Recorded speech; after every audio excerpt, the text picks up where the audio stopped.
Shalom semuanya. Shalom.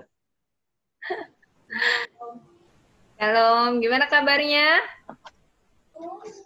Luar biasa dahsyat, mantap. Puji Tuhan. Ya, senang sekali ya bisa bertemu lagi pada malam hari ini. Kita coba buka slide-nya ya. Kita hari ini akan membahas masih tentang pribadi Kristologi ya, pribadi Kristus, pribadi Yesus. Pada malam hari ini kita akan secara khusus membahas tentang mengapa sih harus Yesus gitu. Kenapa sih kok nggak yang lain ya? Kenapa kok harus Yesus? Nah, sebagai pembuka ya, sebelum kita ke slide kita, satu hal yang perlu kita sadari adalah bahwa kita sedang membahas pribadi yang tidak terbatas ya. Jadi kita sedang membahas pribadi yang sangat tidak terbatas. Kuasanya dahsyat dan melampaui segala akal, melampaui segala akal. Kalau Bapak Ibu Saudara punya handphone yang baru, kira-kira Bapak Ibu butuh waktu berapa lama untuk ngoprek-ngoprek, untuk ngotak-ngatik handphonenya sampai akhirnya Bapak Ibu Saudara bisa familiar dengan handphonenya. Kira-kira berapa lama dibutuhkan waktu? Ada yang pernah punya handphone baru? Atau handphonenya lama semua ya? 2 minggu. Gitu dong. 2 minggu.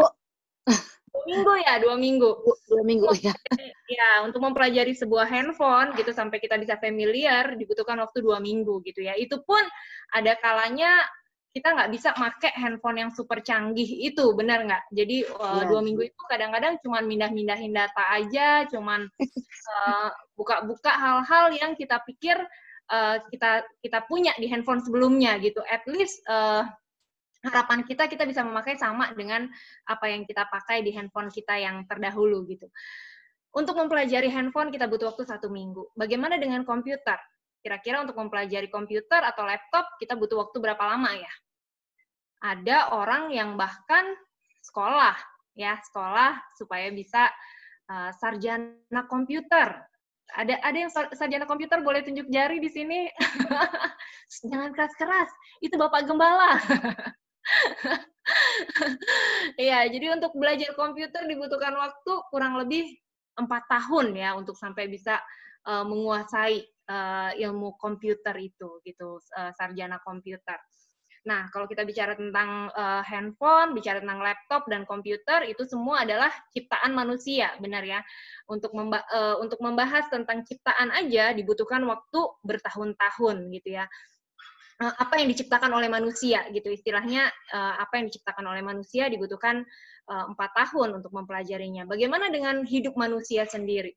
Ada ilmu yang mempelajari kejiwaan, ya ada kedokteran yang mempelajari khusus tentang kejiwaan. Itu sekolahnya kalau sampai spesialis, mungkin kalau untuk dokter umum aja itu dibutuhkan waktu sekitar 5 tahunan, 5-6 tahunan gitu ya, kemudian ngambil spesialisnya lagi mungkin 2-4 tahun gitu ya, tergantung dari kecepatannya gitu.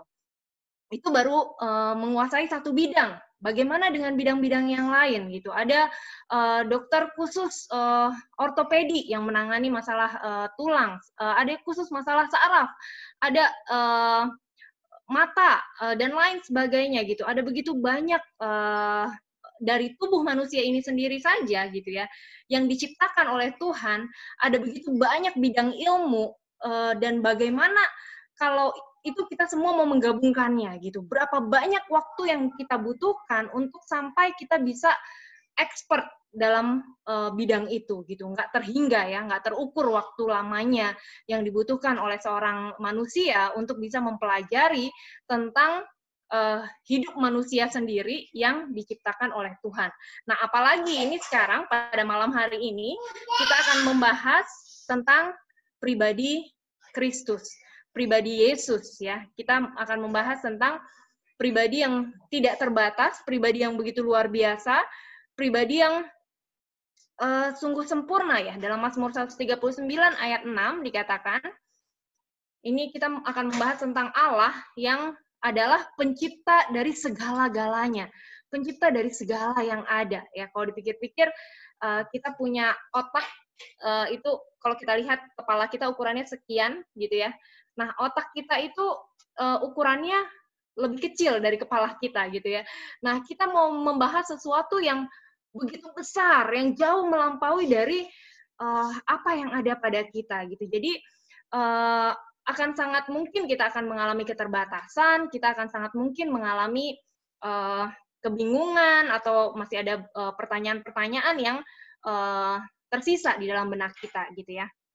Mazmur 139 ayat ke-6, ada yang udah dapat, boleh dibacakan.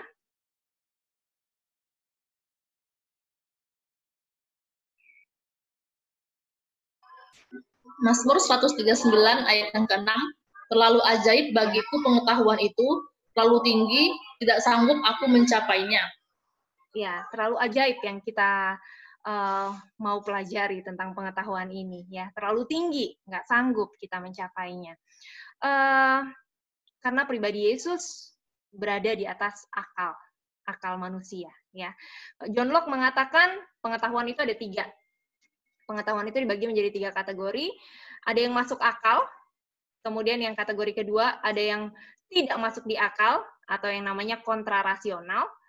Ada yang suprarasional atau di atasnya akal, ya, di atasnya akal.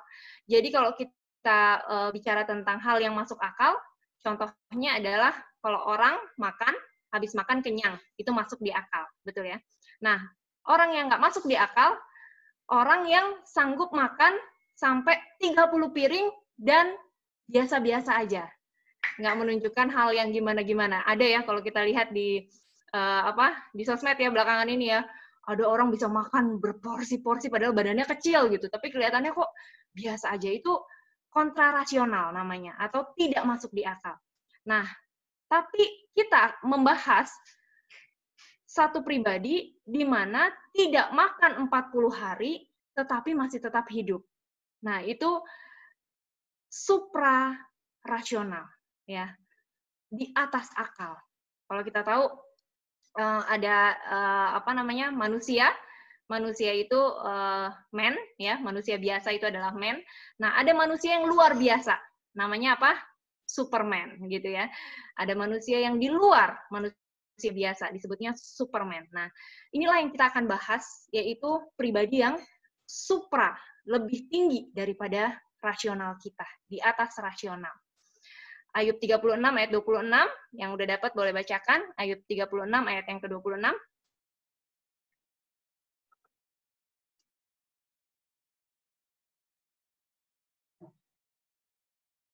Ayub 36 ayat 26, selanjutnya boleh dibantu cari di Ayub 37 ayat 22 sampai 23 ya. Ayub 36 ayat 26, sesungguhnya Allah itu besar, tidak tercapai oleh pengetahuan kita. Jumlah tahunnya tidak dapat diselidiki. Ya. Ayub 37 ayat 22 dan 23.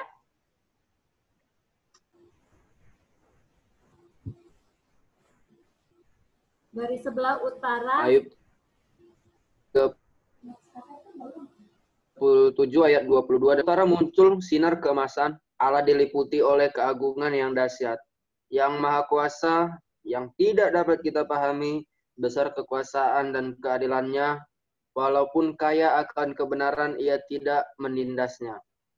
Iya, yang maha kuasa, yang tidak dapat kita pahami. Ya, kita harus menyadari bahwa kita punya keterbatasan, tidak mudah bagi kita untuk bisa memahami pribadi Allah yang sungguh sempurna. Karena itu sikap kita dalam mempelajari kebenaran firman Tuhan, janganlah kita mendasarkan kepercayaan kita pada apa yang kita ketahui. Karena kalau kita mendasarkan kepercayaan kita pada apa yang kita ketahui, sampai kapanpun kita tidak akan cukup tahu, ya, kita tidak akan cukup tahu karena kita sedang membahas pribadi yang supranatural, ya, membahas pribadi yang sungguh di luar dari akal manusia, karena kita adalah makhluk ciptaan yang terbatas. Jadi kalau kita mau mencoba untuk melogikakan Tuhan dengan cara berpikir kita nggak akan dapat, gitu ya. Jadi bagaimana cara pandangnya? Cara kita memandangnya adalah kita percaya, dan ketika kita percaya, Roh Kudus, ya, yang tidak terbatas itulah yang akan menolong setiap kita untuk menjelaskan kepada kita. Sekalipun pemahaman kita tidak sempurna, tapi paling tidak Roh Kudus bisa menolong kita untuk membukakan membukakan sesuai dengan kebenaran firman yang akan kita pelajari bersama-sama, ya. Jadi penting untuk kita juga belajar kebenaran firman, karena melalui kebenaran firman yang akan disampaikan, Roh Kudus yang akan memberikan pengertian kepada kita, yang akan menjelaskan kepada kita, Roh Kudus sendiri yang akan berbicara kepada kita, menjelaskan tentang pribadi yang tidak terbatas. Oke, kita coba ke slide ya.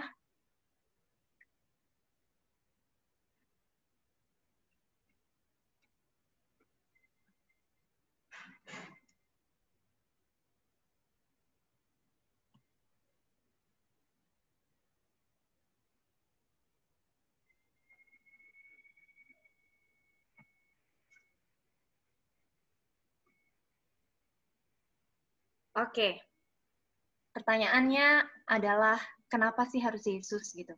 Kenapa sih kok bukan yang lain? Ya, pertanyaan ini adalah pertanyaan yang sama yang saya tanya kurang lebih sekitar 10 tahun yang lalu ya. Pada saat saya kuliah, saya mulai kuliah di situ saya dari kecil adalah memang orang Kristen ya, jadi dari lahir memang terlahir dari keluarga Kristen, tapi tetap saya nggak ngerti kenapa kok harus Yesus. Begitu banyak orang-orang hebat di dunia ini, begitu banyak orang-orang yang hidupnya suci gitu ya, hidupnya suci, hidupnya tidak bercacat celah, hidupnya notabene katanya punya track record yang bagus gitu, bisa mengasingkan diri, bisa berbuat baik, bisa membagi-bagikan apa yang dia punya dan lain sebagainya gitu. Lalu apa istimewanya sih Yesus gitu? Kenapa sih kok harus Yesus? Kenapa nggak yang lain gitu?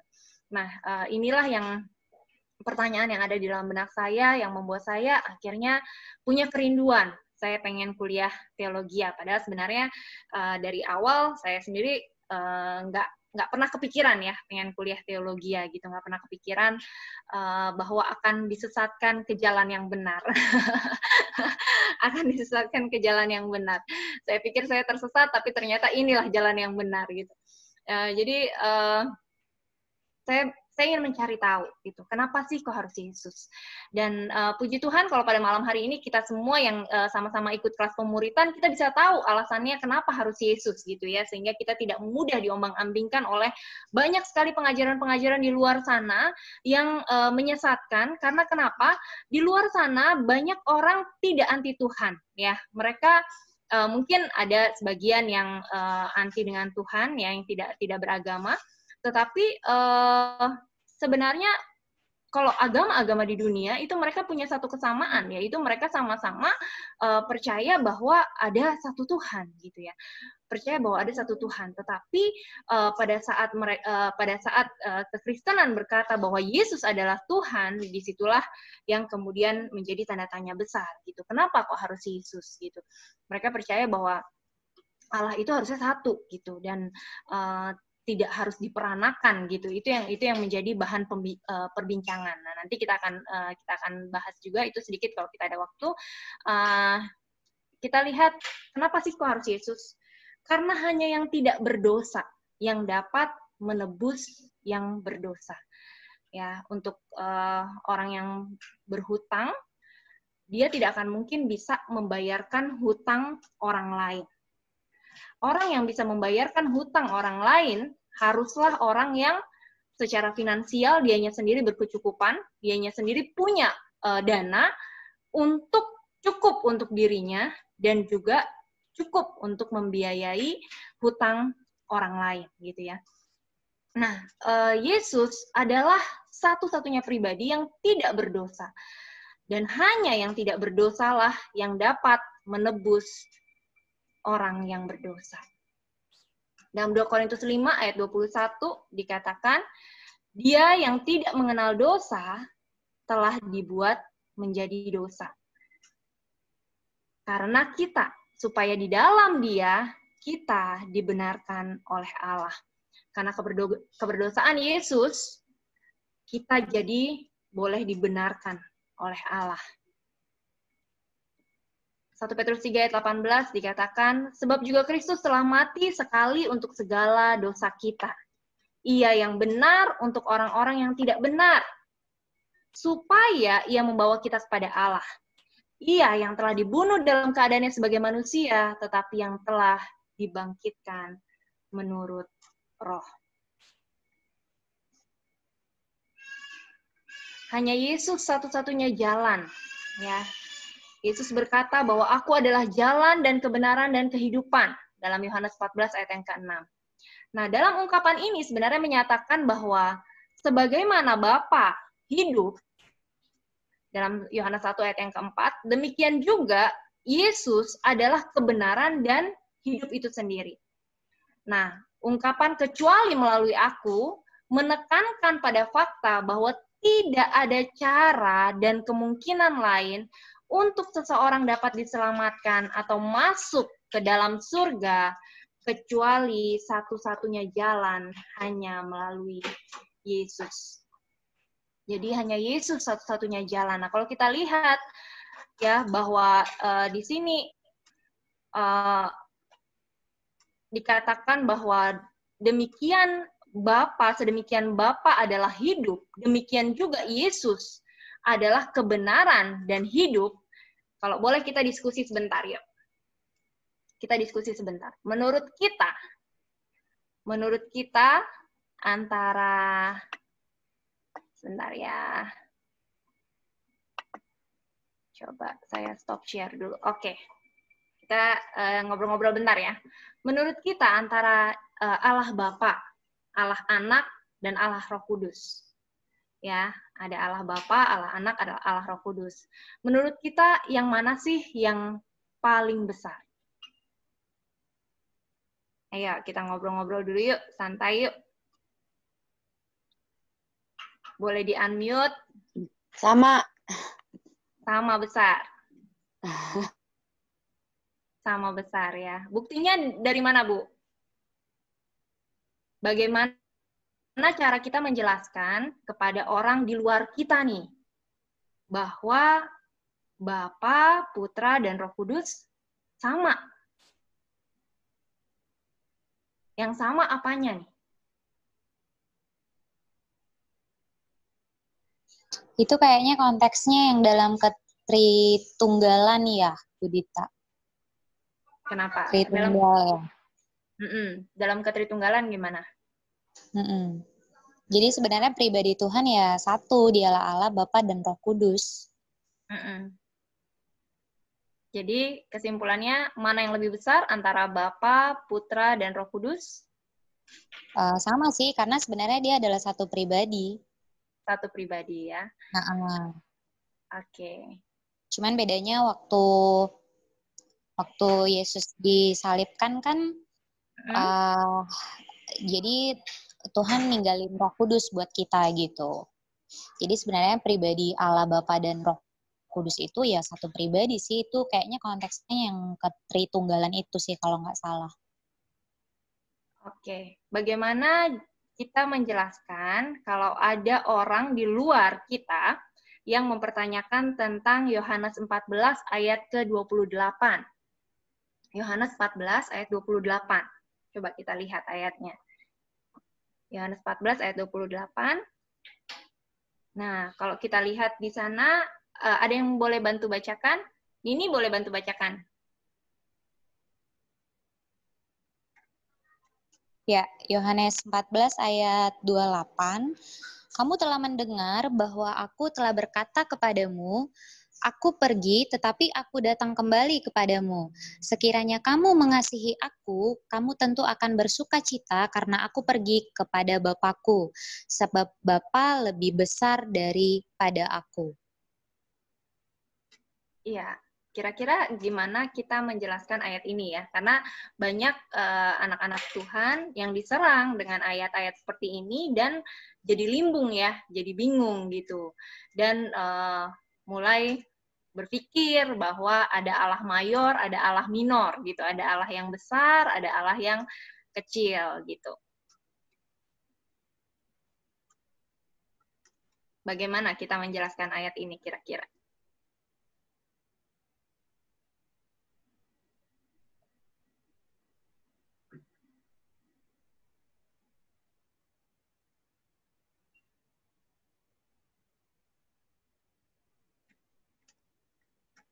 Bagaimana?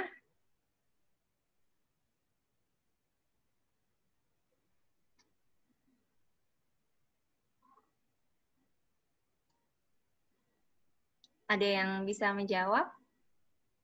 Pak Gatot nih kayaknya nih, Pak Gatot. Gimana Pak? Silakan Pak.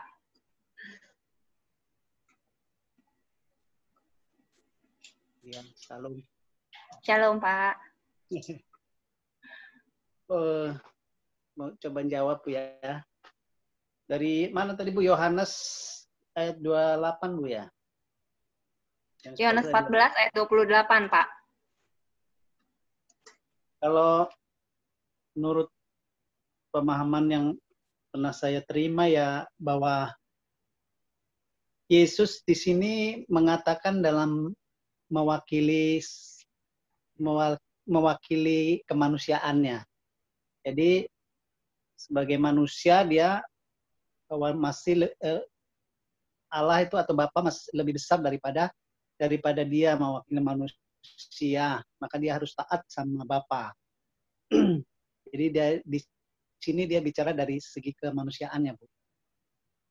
Makasih, Bu. Kemanusiaan Yesus ya. Bagaimana jawaban kita kalau ada orang yang berkata gini, anak presiden atau bukan? Anak gubernur atau bukan? Anak lurah apa bukan? Anak camat atau bukan? Jawaban kita?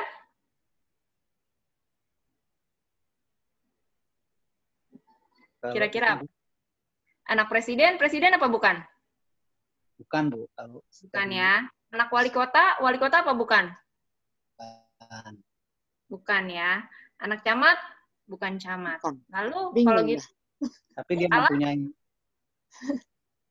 Tapi dia mempunyai apa namanya hak warisan dan dari ayahnya. punya warisan dari ayahnya gitu ya. Jadinya anak Allah apa bukan? Gimana cara kita menjelaskan hal ini? Karena banyak sekali serangan-serangan di luar sana ya yang menyerang keilahian Yesus. Dan kalau kita tidak punya fondasi yang kuat, maka kita akan mudah sekali goyah dan kita akan mudah sekali menjadi bingung gitu ya. Anak presiden bukan presiden, benar ya? Anak gubernur juga bukan gubernur. Betul ya? Lalu gimana cara kita ngejelasinnya?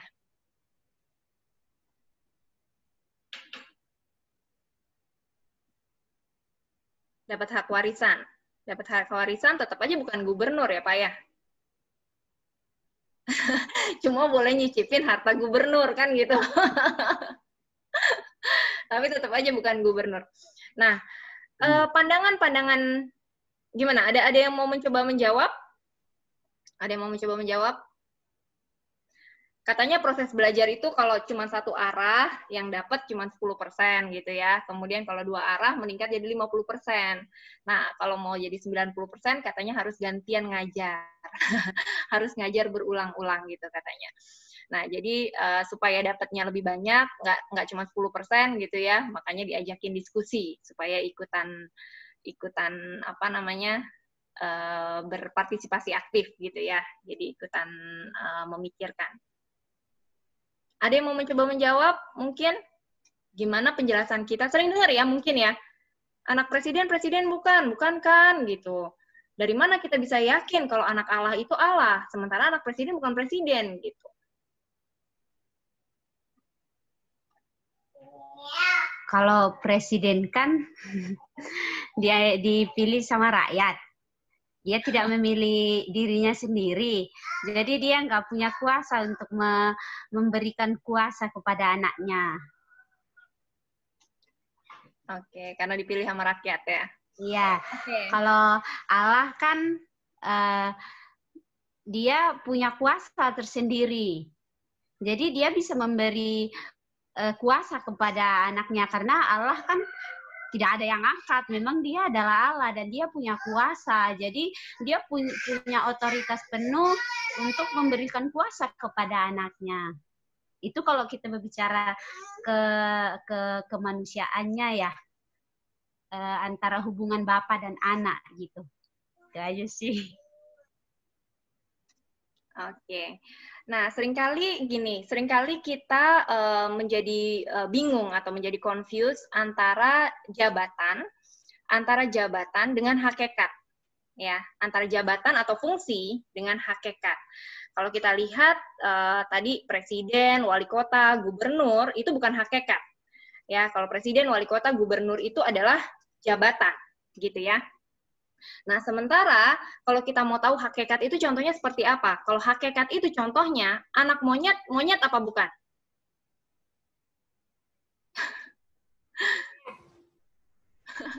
Anda nyebutnya kok malu-malu, nah? Nggak tersinggung kan?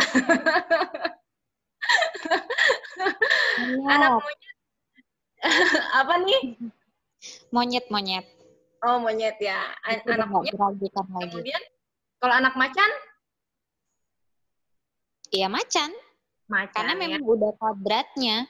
Ya, hakikatnya. Karena dia secara hakikat adalah macan, gitu ya. Nggak mungkin anak monyet melahirkan kecoa.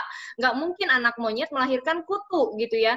Nggak mungkin anak macan melahirkan ayam, gitu. Kenapa? Karena hakikatnya dia adalah macan. Nah, kalau kita ditanya, kita itu manusia apa anak manusia?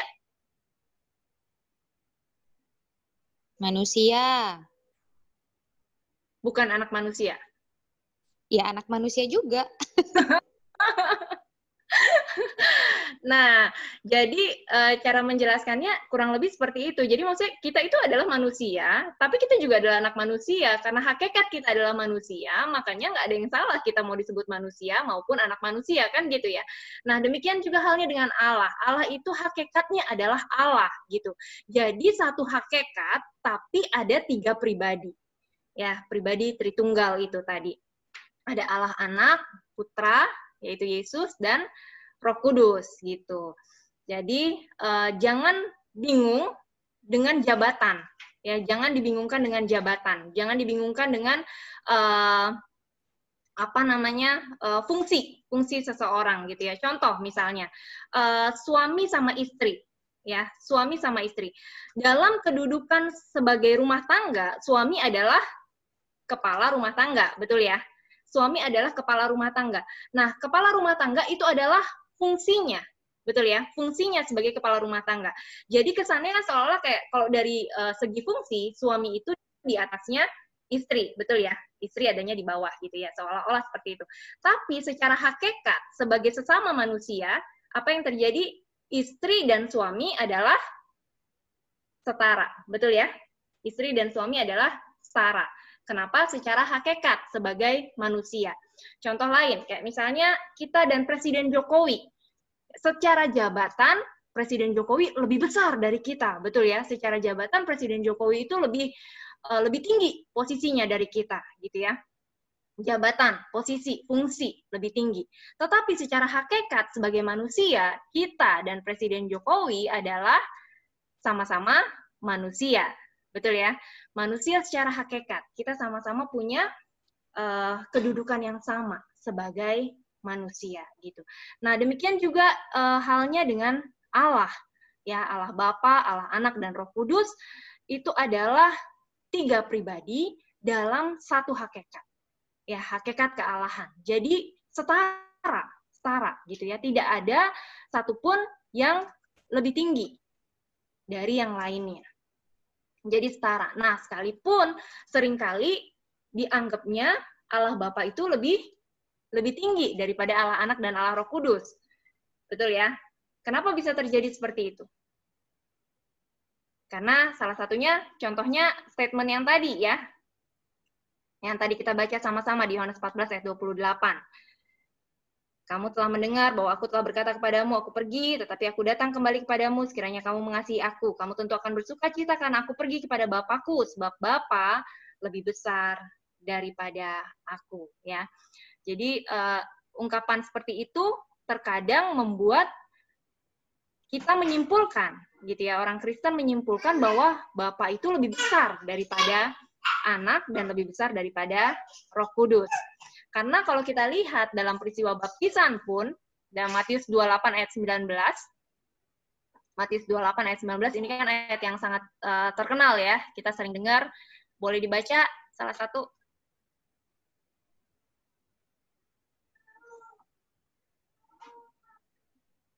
Matius 28 ayat 19.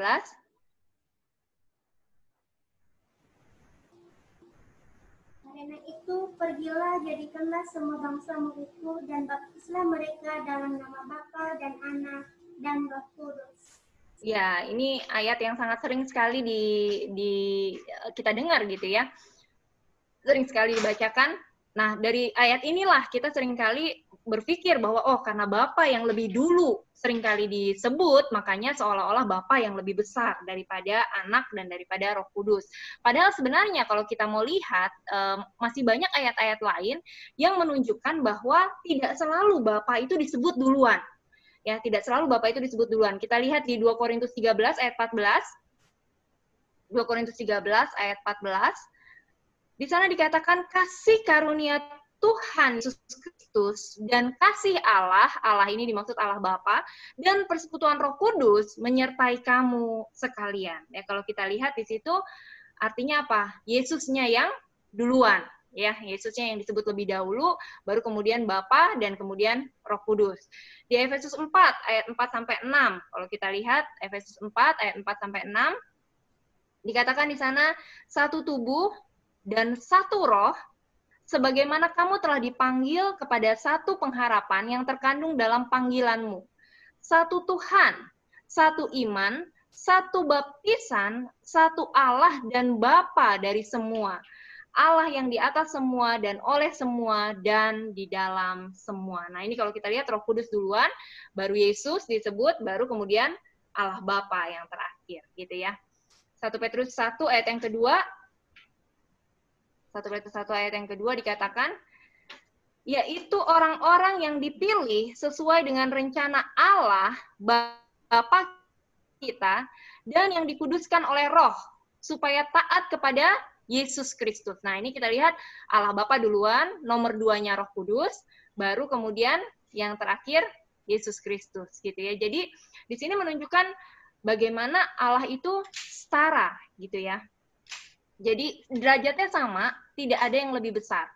Tidak ada yang lebih besar. Nah, memang kalau kita lihat, lalu kenapa bisa muncul di Yohanes 14 ayat yang ke-28?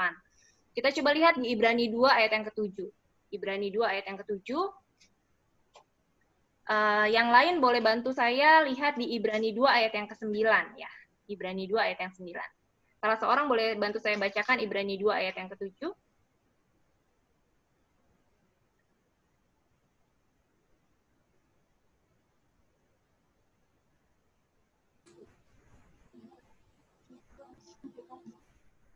Ibrani 2 ayat 7, namun engkau telah membuatnya untuk waktu yang singkat sedikit lebih rendah daripada malaikat-malaikat dan telah memahkotakannya dengan kemuliaan dan hormat. Ya, Ibrani 2 ayat 9. Tetapi dia yang untuk waktu yang singkat dibuat sedikit lebih rendah daripada malaikat-malaikat, yaitu Yesus. Kita lihat yang oleh karena penderitaan maut dimahkotai dengan kemuliaan dan hormat supaya oleh kasih karunia Allah ia mengalami maut bagi semua manusia. Iya. Jadi memang pada saat Yesus menjadi manusia, benar yang tadi Pak Gatot sampaikan ya, pada saat Yesus menjadi manusia, ia mengosongkan dirinya. Ya, firman Tuhan mencatat ia mengosongkan dirinya dan taat sampai mati di atas kayu salib. Sehingga posisinya bahkan sedikit lebih rendah dikatakan ya daripada malaikat pada saat Yesus datang ke dunia. Gitu. Itu yang dimaksudkan dengan ayat yang tadi. Tetapi secara hakikat itu sebenarnya sama ya pribadi Allah dalam ketritunggalan itu. Oke. Sampai di sini sudah jelas? Kalau sudah, kita lanjut ke slide-nya ya.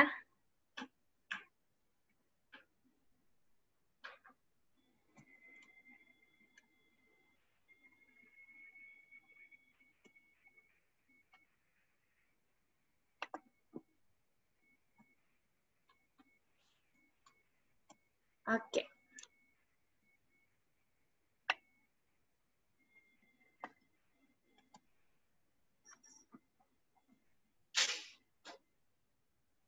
Jadi jelas ya bahwa sedemikian Bapa adalah hidup, demikian juga Yesus adalah kebenaran dan kehidupan. Dan tidak ada jalan lain kecuali melalui Yesus. Memang Yesuslah satu-satunya jalan. Kalau ada cara yang lain, makanya bukan dengan emas, bukan dengan perak, bukan dengan barang yang fana, melainkan dengan darah yang mahal. Karena memang tidak ada cara yang lain ya untuk bisa Yesus bersatu dengan kita, anak-anak yang sangat dikasihinya. Emas sebanyak apapun tidak pernah bisa menebus kita ya, perak sebanyak apapun tidak pernah bisa menebus kita.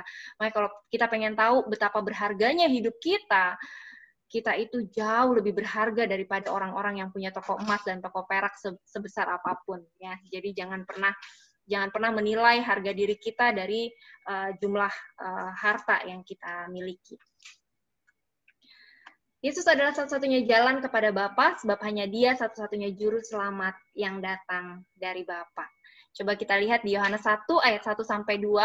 Yang sudah dapat boleh bacakan ya, Yohanes 1 ayat 1 sampai 2.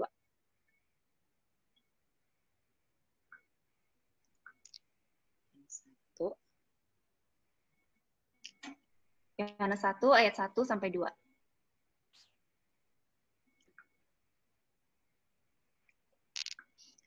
Yohanes 1 ayat 1 sampai dengan 2. Pada mulanya adalah firman. Firman itu bersama-sama dengan Allah, dan firman itu adalah Allah. Ia pada mulanya bersama-sama dengan Allah. Ayat yang ke-51, Bu. 51. Ya. Bentar.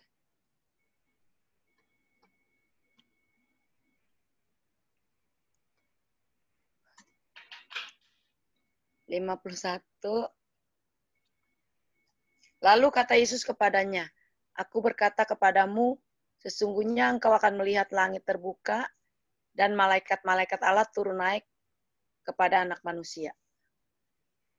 Iya. Jadi di sini terlihat ya bahwa Yesus adalah pribadi yang memang diutus oleh Bapa. Kalau kita lihat di Yohanes 3 ayat 13, Yohanes 3 ayat 13, tidak ada seorang pun yang telah naik ke surga selain daripada Dia yang telah turun dari surga, yaitu Anak Manusia.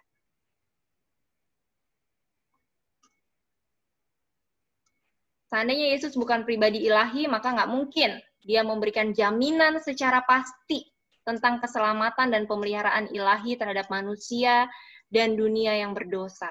Kristus mengaku dirinya sebagai jalan keselamatan karena Ia setara dengan Bapa yang menciptakan dan menyelamatkan dunia. Ya, jadi Yesus setara dengan Allah Bapa.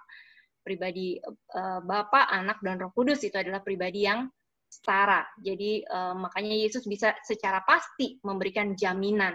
Dan hanya kekristenan yang dapat memberikan jaminan secara pasti akan keselamatan atau akan kehidupan kekal sesudah manusia kembali berpulang. Yang kedua, kenapa sih harus Yesus? Tadi karena hanya yang tidak berdosa yang bisa menebus orang yang berdosa. Yang kedua, kenapa kok harus Yesus? Karena hanya Yesus pengantara manusia dan Allah. 1 Timotius 2 ayat 5, karena Allah itu esa dan esa pula, Dia yang menjadi pengantara antara Allah dan manusia, yaitu manusia Kristus Yesus. Jadi di sini satu hakikat, makanya dikatakan esa. Ya, esa itu satu. Satu itu maksudnya secara hakikat Allah. Allah itu esa. Makanya kita bukan agama yang menganut tiga Tuhan. Ya, kita bukan punya tiga Tuhan seperti agama-agama lain yang mempercayai beberapa dewa gitu ya, bukan. Kita mempercayai Allah yang esa, Allah yang satu, Allah yang tunggal gitu ya, satu dalam hakikatnya.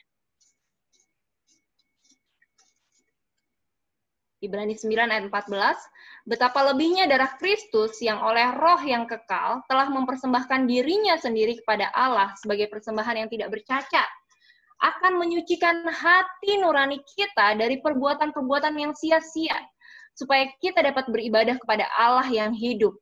Karena itu, ia adalah pengantara dari satu perjanjian yang baru, supaya mereka yang telah terpanggil dapat menerima bagian kekal yang dijanjikan.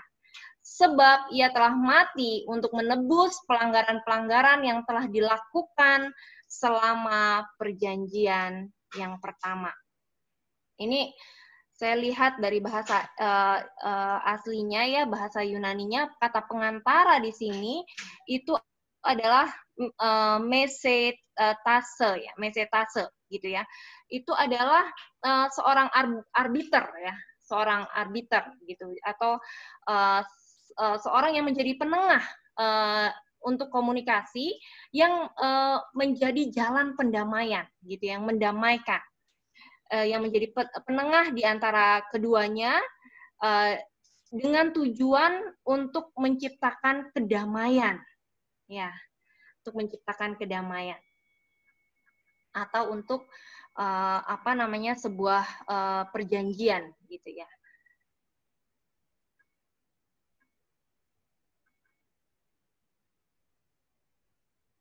Jadi mediator, Allah itu adalah mediatornya kita.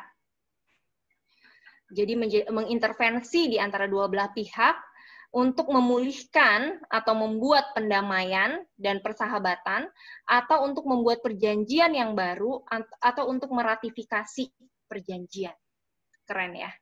Jadi Allah ini adalah mediatornya kita, pengantara antara kita dengan Allah Bapa. Karena tuntutan Allah Bapa, kita harus sempurna, ya, kita harus sempurna, sama seperti Bapa di surga adalah sempurna. Kita coba lihat di Matius 5 ayat 48. Matius 5 ayat 48 yang udah dapat boleh dibacakan.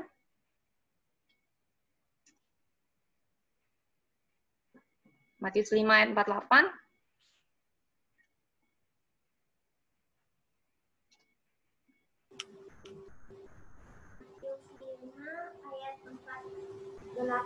Karena itu haruslah kamu sempurna sama seperti Bapamu yang di surga adalah sempurna. Ya, tuntutan Allah kita itu harus sempurna, sama seperti Bapa kita di surga adalah sempurna. Sementara sebagai manusia kita nggak mungkin bisa sempurna.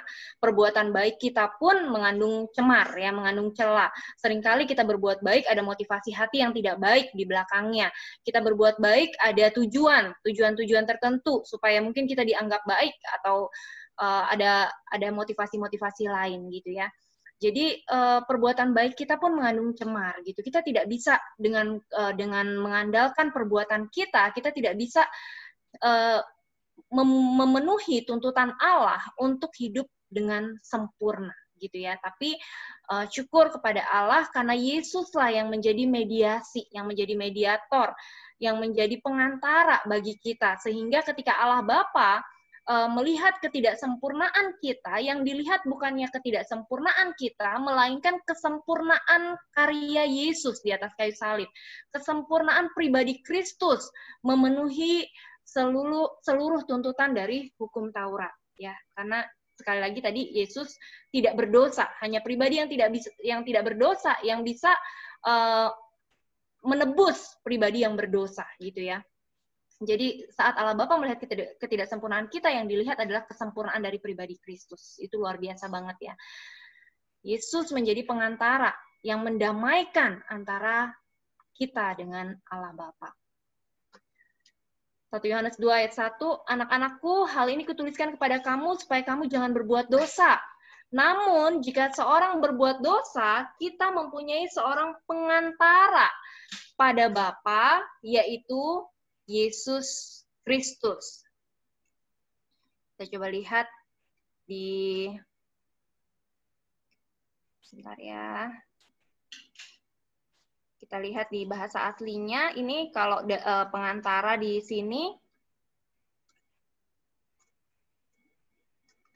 bahasa aslinya dari pengantara itu adalah parakletos, ya, parakletos. Nah, kalau kita lihat Yesus ini sebagai parakletos atau pengantara kita gitu ya. yang menjadi pengantara antara kita dengan Bapa. Di sisi yang lain kalau kita lihat di dalam Yohanes 14 ayat 16,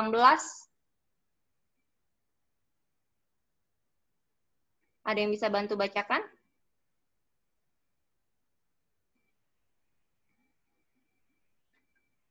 Yohanes 14 ayat 16.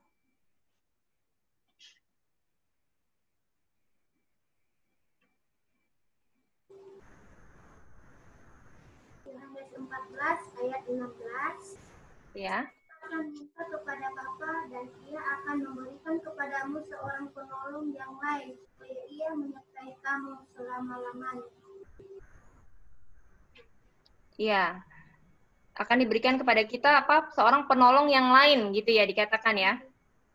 Nah, penolong yang lain itu di sana kalau kita lihat itu mengacu kepada Roh Kudus gitu ya.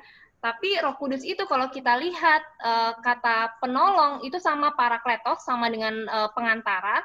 Jadi bahasa aslinya sama, pengantara dengan penolong. Tapi ada kata yang lain. Yang lain itu kalau dari bahasa Yunaninya itu adalah alos. Jadi kalau bahasa Yunani, kata yang lain itu sebenarnya ada dua. Yang pertama alos, yang kedua heteros. Jadi kalau alos itu contohnya kalau saya punya satu botol Coca-Cola, misalnya ya, saya punya satu botol Coca-Cola, kemudian saya berkata ada alos atau ada yang lain dengan saya memakai istilah alos, itu yang lainnya itu artinya adalah sama Coca-Cola gitu ya, sama-sama Coca-Cola. Jadi satu Coca-Cola ada alos atau ada yang lain itu artinya sama-sama Coca-Cola. Tetapi kalau heteros itu artinya adalah satu Coca-Cola, lalu ada yang lain tapi berbeda, itu memakai kata heteros. Jadi satu botol Coca-Cola, yang satunya lagi botol Fanta misalnya. Itu kan ada yang lain tapi berbeda gitu. Nah, di sini kalau kita lihat antara di 1 Yohanes 2 ayat yang pertama, pengantara ini parakletos dan penolong yang lain yang tadi kita lihat di Yohanes 14 ayat 16, itu sama-sama parakletos, tapi yang lainnya ini memakai kata alos. Jadi maksudnya adalah yang lain tetapi yang sama gitu. Di sini kelihatan juga kesetaraan atau kesamaan atau kesatuan hakikat antara Yesus dengan Roh Kudus gitu ya. Nah, di sini jelas bahwa Yesus adalah yang menjadi pengantara antara manusia dengan Allah Bapa. Yesus Kristus adalah imam besar kita, Ibrani 4 ayat 15. Sebab imam besar yang kita punya bukanlah imam besar yang tidak dapat turut merasakan kelemahan-kelemahan kita. Sebaliknya, sama dengan kita, Yesus juga telah dicobai, hanya tidak berbuat dosa. Nah, kadang-kadang kalau kita ada masalah ya, kadang kalau kita ngerasa, wah beban hidup kita benar-benar berat banget, kita ngerasa nggak ada seorang pun yang ngerti beban kita gitu ya. Kita ngelihat orang, mereka sih gampang ngomong gitu, karena mereka nggak ngalamin apa yang kita alamin. Kadang-kadang kita merasa seperti itu. Tapi hari ini saya mau kita semua menyadari bahwa mungkin orang lain tidak memakai sepatu yang kita pakai. Mungkin orang lain tidak merasakan apa yang kita rasakan. Tapi percayalah bahwa imam besar yang kita punya bukan imam besar yang tidak tahu apa yang kita alami. Sebab imam besar yang kita punya itu adalah imam besar yang turut merasakan kelemahan-kelemahan kita. Ya, sama dengan kita. Ia telah dicobai. Hanya dia tidak berbuat dosa, ya. Yesus tidak berbuat dosa. Karena itu, marilah kita dengan penuh keberanian menghampiri tahta kasih karunia, supaya kita menerima rahmat dan menemukan kasih karunia untuk mendapat pertolongan kita pada waktunya. Kemarin saya baru ngobrol-ngobrol sama ada satu orang, cerita-cerita gitu. Dia ada banyak pertanyaan tentang Yesus, tentang Roh Kudus, tentang Tritunggal gitu. Dia ada banyak mengajukan pertanyaan. Kemudian singkat cerita sampai pada saya yang bertanya kepada dia, apakah dia sudah mengaku Yesus, sudah mengaku percaya kepada Yesus? Jawabannya sudah. Lalu saya tanya, apakah dia sudah dibaptis atau belum? Gitu.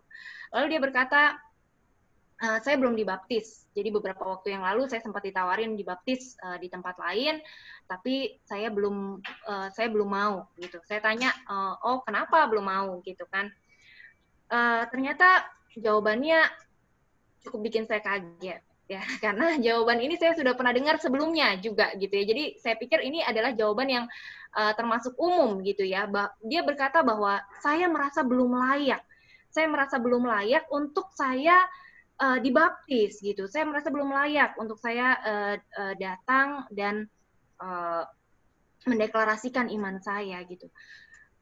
Saya bilang baptisan itu adalah deklarasi iman ya, pernyataan bahwa kita sama seperti Indonesia ketika merdeka, dan pernyataan kemerdekaannya itu harus dideklarasikan gitu, harus diproklamasikan supaya dunia tahu, supaya si jahat tahu, musuh-musuh tahu gitu ya, supaya Tuhan tahu bahwa kita mengaku bahwa Yesus adalah satu-satunya Tuhan dan juru selamat pribadi di dalam kehidupan kita. Nah, tapi kalau kita kemudian nggak merasa layak gitu ya, saya justru bilang sama dia bahwa sebenarnya ketika kita semakin menyadari kalau kita tidak layak untuk hidup benar, kita tidak sanggup untuk hidup benar, kita tidak layak untuk menjadi anak Tuhan, kita belum layak untuk dibaptis. Justru inilah kabar yang paling baik. Justru inilah Injil, kabar baik bahwa Yesus telah mati di atas kayu salib. Dia lahir ke dunia ini, mengosongkan dirinya menjadi sama dengan seorang hamba gitu ya, menjadi sama dengan manusia, taat sampai mati di atas kayu salib. Jadi dan nggak cuma sekedar sampai mati saja, tetapi Yesus bangkit kembali ya, bangkit dari kematian, dan Yesus naik ke surga gitu ya. Yesus naik ke surga. Di sana menunjukkan betapa maha kuasanya Yesus. Di sana menunjukkan betapa besarnya kasih Yesus kepada seluruh umat manusia. Dan disitulah sebenarnya kalau kita merasa kita nggak layak untuk mendekat kepada Yesus, bukankah seharusnya kita menyadari bahwa sebenarnya kita tidak mampu untuk menyelamatkan diri kita sendiri dengan usaha kita gitu ya. Bukankah di situ sebenarnya menunjukkan bahwa dengan usaha kita sendiri kita tidak mampu, dan karena itu menunjukkan betapa urgentnya kita butuh Yesus di dalam hidup kita. Betapa mendesaknya, kebutuhan mendesak akan kehadiran Yesus di dalam kehidupan kita gitu. Makanya penting kita menyadari bahwa imam besar yang kita punya adalah imam besar yang turut merasakan segala kelemahan-kelemahan kita. Cuma bedanya dengan kita, dia tidak melakukan dosa, karena itu dialah yang menjadi satu-satunya pengantara antara kita dengan Bapa. Karena dia tidak melakukan dosa. Dan karena itulah kita dapat dengan penuh keberanian menghampiri tahta kasih karunia, supaya kita bisa menerima rahmat dan menemukan kasih karunia untuk mendapatkan pertolongan kita pada waktunya. Jadi sayang banget kalau kita justru takut ya, merasa tidak layak untuk mengambilnya, karena memang nggak ada satu orang pun dari kita yang layak untuk menerima kasih karunia itu. Dan untuk itulah Yesus datang ke dunia ini, karena Yesus tahu bahwa tidak ada satupun dari kita yang sanggup untuk hidup benar dengan usaha kita sendiri. Yang ketiga, kenapa sih harus Yesus? Tadi kita sudah belajar dua hal ya. Ada yang masih ingat hal yang pertama apa? Ada yang masih ingat nggak? Kenapa sih kok harus Yesus? Kenapa? Karena Yesus yang mampu menebus yang berdosa. Karena hanya yang tidak berdosa yang dapat menebus yang berdosa. Kemudian yang kedua, karena Yesus satu-satunya pengantara ya kepada manusia, kepada Allah. Kemudian yang ketiga, kenapa sih harus Yesus? Karena Yesus mencintai kita. Yesus mencintai manusia. Nah, cintanya Yesus ini luar biasa, Bapak Ibu Saudara ya. Kasihnya Tuhan Yesus ini tanpa syarat. Kasihnya tanpa syarat. Roma 5 ayat 8, tetapi Allah menunjukkan kasih-Nya kepada kita oleh karena Kristus telah mati untuk kita ketika kita masih berdosa. Waktu kita ngerasa kita nggak layak, untuk dekat sama Tuhan, karena kita ngerasa kita berdosa. Justru inilah kabar baiknya.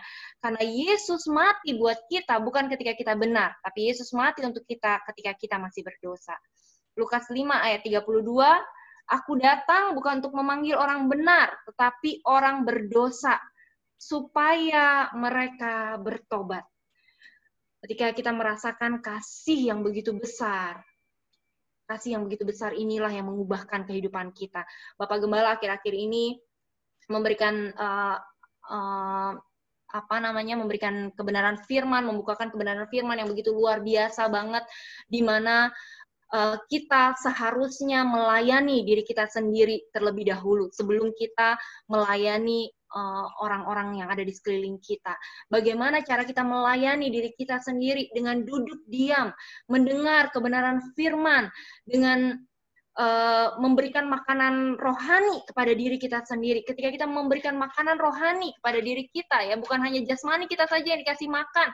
Kalau jasmani kita kasih makan 3 kali dalam sehari, jangan lupa rohani kita nih. Kadang-kadang kita suka lupa, kita bisa tahan gitu ya. Mungkin dalam seminggu kita cuma 1 kali mendengar firman gitu, memberi makan manusia roh kita, manusia rohani kita. Sehingga nggak heran gitu ya, setiap hari kita akhirnya jadi blur, setiap hari kita akhirnya jadi seperti orang seperti kering gitu, merasa kering, merasa hampa, merasa nggak ngerti mau ngapain, nggak ngerasa excited gitu ya dalam hidup, kayaknya cuman biasa-biasa aja gitu, cuman hidup sekedar menjalani kehidupan gitu. Atau mungkin kita mendengar firman tetapi kita tidak menikmatinya. Kalau kata David Aseman ya, gimana cara seseorang bisa terlepas dari gangguan kejiwaan? Itu yang pertama adalah dia nggak cuma mengerti, memahami, tetapi juga dia menikmati kasih dan kebaikan Tuhan yang tanpa syarat. Jadi mengerti, memahami, dan menikmati kasih dan kebaikan Tuhan yang tanpa syarat itu. Kemudian yang kedua, kalau menurut David Aseman, supaya seorang tidak mengalami gangguan kejiwaan, jangan lupa dibagikan kasih dan kebaikan Tuhan yang sudah kita nikmati. Nah, yang pertama inilah yang Bapak Gembala juga sedang ingatkan kepada setiap kita, sedang bukakan kembali kepada setiap kita ya, untuk kita memberi makan manusia rohani kita, untuk kita mengingatkan, mengkhotbahkan Injil kepada diri kita setiap hari. Nggak cuma sekedar mendengar, mengerti, tapi juga menikmati kasih itu. Kasih yang tanpa syarat, kasih yang begitu besar, kasih dari seorang yang rela mati, bukan untuk sahabat-sahabatnya, tetapi seorang pribadi yang rela mati untuk orang-orang yang begitu jahat, untuk orang-orang yang berontak, untuk orang-orang yang nggak tahu diuntung, untuk orang-orang yang nggak tahu terima kasih, untuk orang-orang yang cemar, untuk orang-orang yang penuh dengan cacat celah, untuk orang-orang yang penuh noda, gitu ya. Kasih yang tanpa syarat ini, kasih yang luar biasa besar. Jadi jangan pernah lupa mengkhotbahkan Injil bagi diri kita sendiri, bahwa Yesus telah mati di atas kayu salib, telah lahir ke dunia ini, mati di atas kayu salib, dan telah bangkit dari kematian. Kebangkitan Yesus dari kematian ini menunjukkan betapa dahsyatnya kuasanya, bahwa alam maut tidak dapat menahan dia karena dia tidak memiliki dosa sama sekali, sehingga dia bangkit dan naik ke surga. Ya, itu menunjukkan keilahian Yesus. Kasih-Nya tanpa syarat. Datang bukan untuk orang benar, tetapi untuk orang-orang yang berdosa. Dengan kasih yang tanpa syarat inilah hidup kita boleh mengalami perubahan. Saya ingat banget dulu saya adalah orang yang sangat emosian, sangat gampang marah, ya, sangat dikit-dikit, senggol dikit bacok, senggol dikit bacok. Untungnya tapi nggak ada orang yang sempat kena bacok. Cuma dalam artian, kena senggol dikit pokoknya udah tersinggung gitu ya. Kena senggol dikit udah meledak-ledak dan nggak karu-karuan gitu ya. Tapi begitu menikmati kasih dan kemurahan Tuhan yang tidak bersyarat di dalam kehidupan saya, kasih itulah yang mengubahkan, kasih itulah yang melembutkan, kasih itulah yang mengubahkan hati yang hitam, legam, hati yang penuh dengan kepahitan, hati yang kering, hati yang kaku, hati yang kasar gitu ya, dilembutkan, diberikan hati yang baru, diberikan roh yang baru, diberikan hati yang taat. Kasih yang tanpa syarat ini sungguh luar biasa. Kemudian kasihnya tanpa batas. Kalau kita lihat di Yeremia 31 ayat yang ketiga, dari jauh Tuhan menampakkan diri kepadanya, aku mengasihi engkau dengan kasih yang kekal. Sebab itu aku melanjutkan kasih setiaku kepadamu. Kasihnya kekal. 2 Timotius 2 ayat 13 dikatakan, jika kita tidak setia, dia tetap setia. Karena dia tidak dapat menyangkal dirinya. Kadang ada kalanya kita putus asa dengan diri kita sendiri ya. Kita ngerasa kita janji, kita mau lakukan, kita punya resolusi mungkin A, B, C, D, sampai Z gitu ya. Tapi kenyataannya kita melihat kita nggak mampu untuk melakukan itu semua. Tapi ada kabar yang luar biasa baik, bahwa kasihnya tidak pernah melihat kelemahan kita dengan tatapan kebencian. Enggak ya, tapi kasihnya melihat segala ketidakmampuan kita dengan tatapan yang penuh cinta. Dia tetap menanti kita, dia tetap menunggu kita, bahkan dengan penuh kasih. Dia tetap setia, ya, dia tetap setia. Kasihnya tidak pernah berubah oleh keadaan. Sekalipun kita berubah-ubah, kadang kita kalau lagi harinya baik, kita bisa jadi orang yang super nice, super baik gitu ya. Tapi waktu suasana hati lagi nggak enak, kita bisa jadi orang yang super kasar misalnya gitu ya. Suasana hati kita begitu mudah berubah-ubah oleh karena keadaan gitu ya. Tapi kasih Yesus tidak pernah berubah. Dulu, sekarang, sampai selama-lamanya. Dia tidak pernah berubah. Sekalipun kita nggak setia, dia tetap setia. Karena memang pribadinya setia, dan dia tidak dapat menyangkal dirinya sendiri. Mazmur 27 ayat yang ke-10, sekalipun ayahku dan ibuku meninggalkan aku, namun Tuhan menyambut aku. Sekalipun tidak ada lagi orang yang mengasihi kita, ya, sekalipun orang tua kita mungkin memperlakukan kita dengan tidak adil, mungkin orang tua kita nggak menganggap kita sebagai pribadi yang berharga, tapi percayalah bahwa di mata Tuhan, kita adalah tetap anak kesayangannya, ya, biji matanya, pribadi yang begitu berharga. Tuhan menyambut kita, selalu menyambut kita. Dan kasih Yesus berlebih-lebihan, ya, kasihnya berlebih-lebihan. Roma 5 ayat 20 dikatakan, tetapi hukum Taurat ditambahkan supaya pelanggaran menjadi semakin banyak, dan di mana dosa bertambah banyak, di sana kasih karunia menjadi berlimpah-limpah. Ya. Di mana dosa, pelanggaran semakin bertambah banyak, di sanalah justru kasih karunia menjadi berlimpah-limpah. Tapi bukan berarti kita bebas untuk berbuat dosa ya. Enggak, tetapi justru ketika kita tahu ada kasih yang begitu besar, yang menyertai kehidupan kita, kasihnya tanpa syarat, kasihnya tanpa batas, kasihnya berlebih-lebihan, justru dengan itulah kita menyadari bahwa hidup kita sungguh-sungguh berharga dan kita akan memakai waktu-waktu yang ada di dalam hidup kita dengan bertanggung jawab. Yang keempat, kenapa harus Yesus? Karena Yesus mati di salib untuk kita. Ia menebus, menguduskan, dan membenarkan. Nah, ini ayat-ayatnya bagus-bagus banget, Bapak Ibu Saudara. Boleh salah seorang baca di Efesus 1 ayat yang ke-7. Yang lain boleh siap-siap baca 2 Korintus 5 ayat 21 dan seterusnya ya. Boleh bergantian ya. Efesus 1 ayat yang ke-7.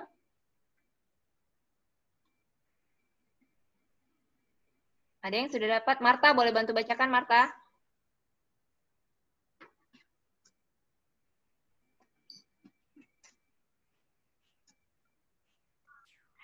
Di-unmute dulu, Marta. Efesus 1 ayat 7 ya. Sebab di dalam Dia dan oleh darahnya kita beroleh penebusan, yaitu pengampunan dosa menurut kekayaan kasih karunia-Nya. Iya, 2 Korintus 5 ayat 21.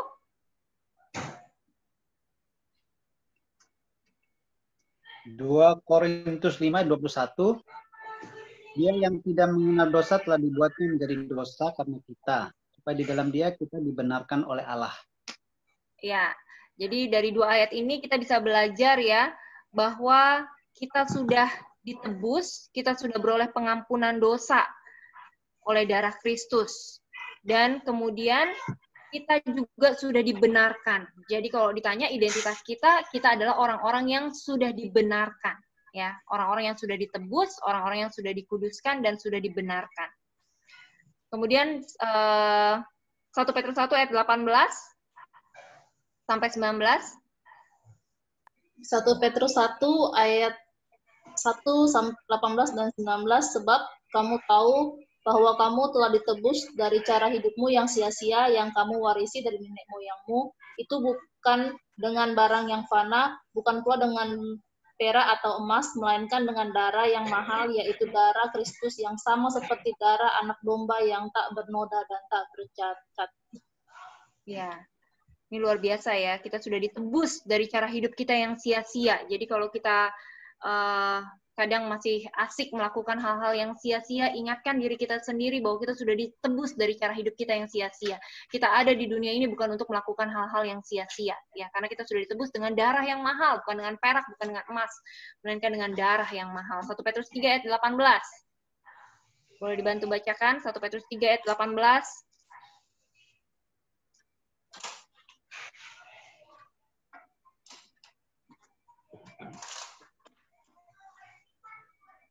Dina, boleh bacakan, Dina? 1 Petrus pasal 3 ayat 18. Sebab juga Kristus telah mati sekali untuk segala dosa kita, Ia yang benar untuk orang-orang yang tidak benar, supaya Ia membawa kita kepada Allah. Ia yang telah dibunuh dalam keadaannya sebagai manusia, tetapi yang telah dibangkitkan menurut Roh. Ya, ini luar biasa sekali ya.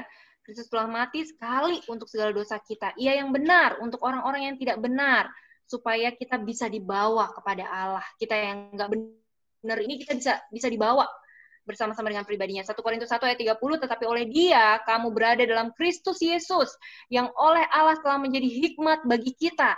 Ia membenarkan dan menguduskan dan menebus kita. Ya, membenarkan, menguduskan, dan menebus kita. Ya, jadi jangan lupa identitas. Kadang pada saat kita berbuat dosa, kita merasa bahwa kita nggak kudus lagi, gitu ya. Kita ngerasa bahwa kita orang yang sudah cemar. Apakah Tuhan masih mau menerima saya dan lain sebagainya? Kita mulai tidak mempercayai identitas kita, gitu ya.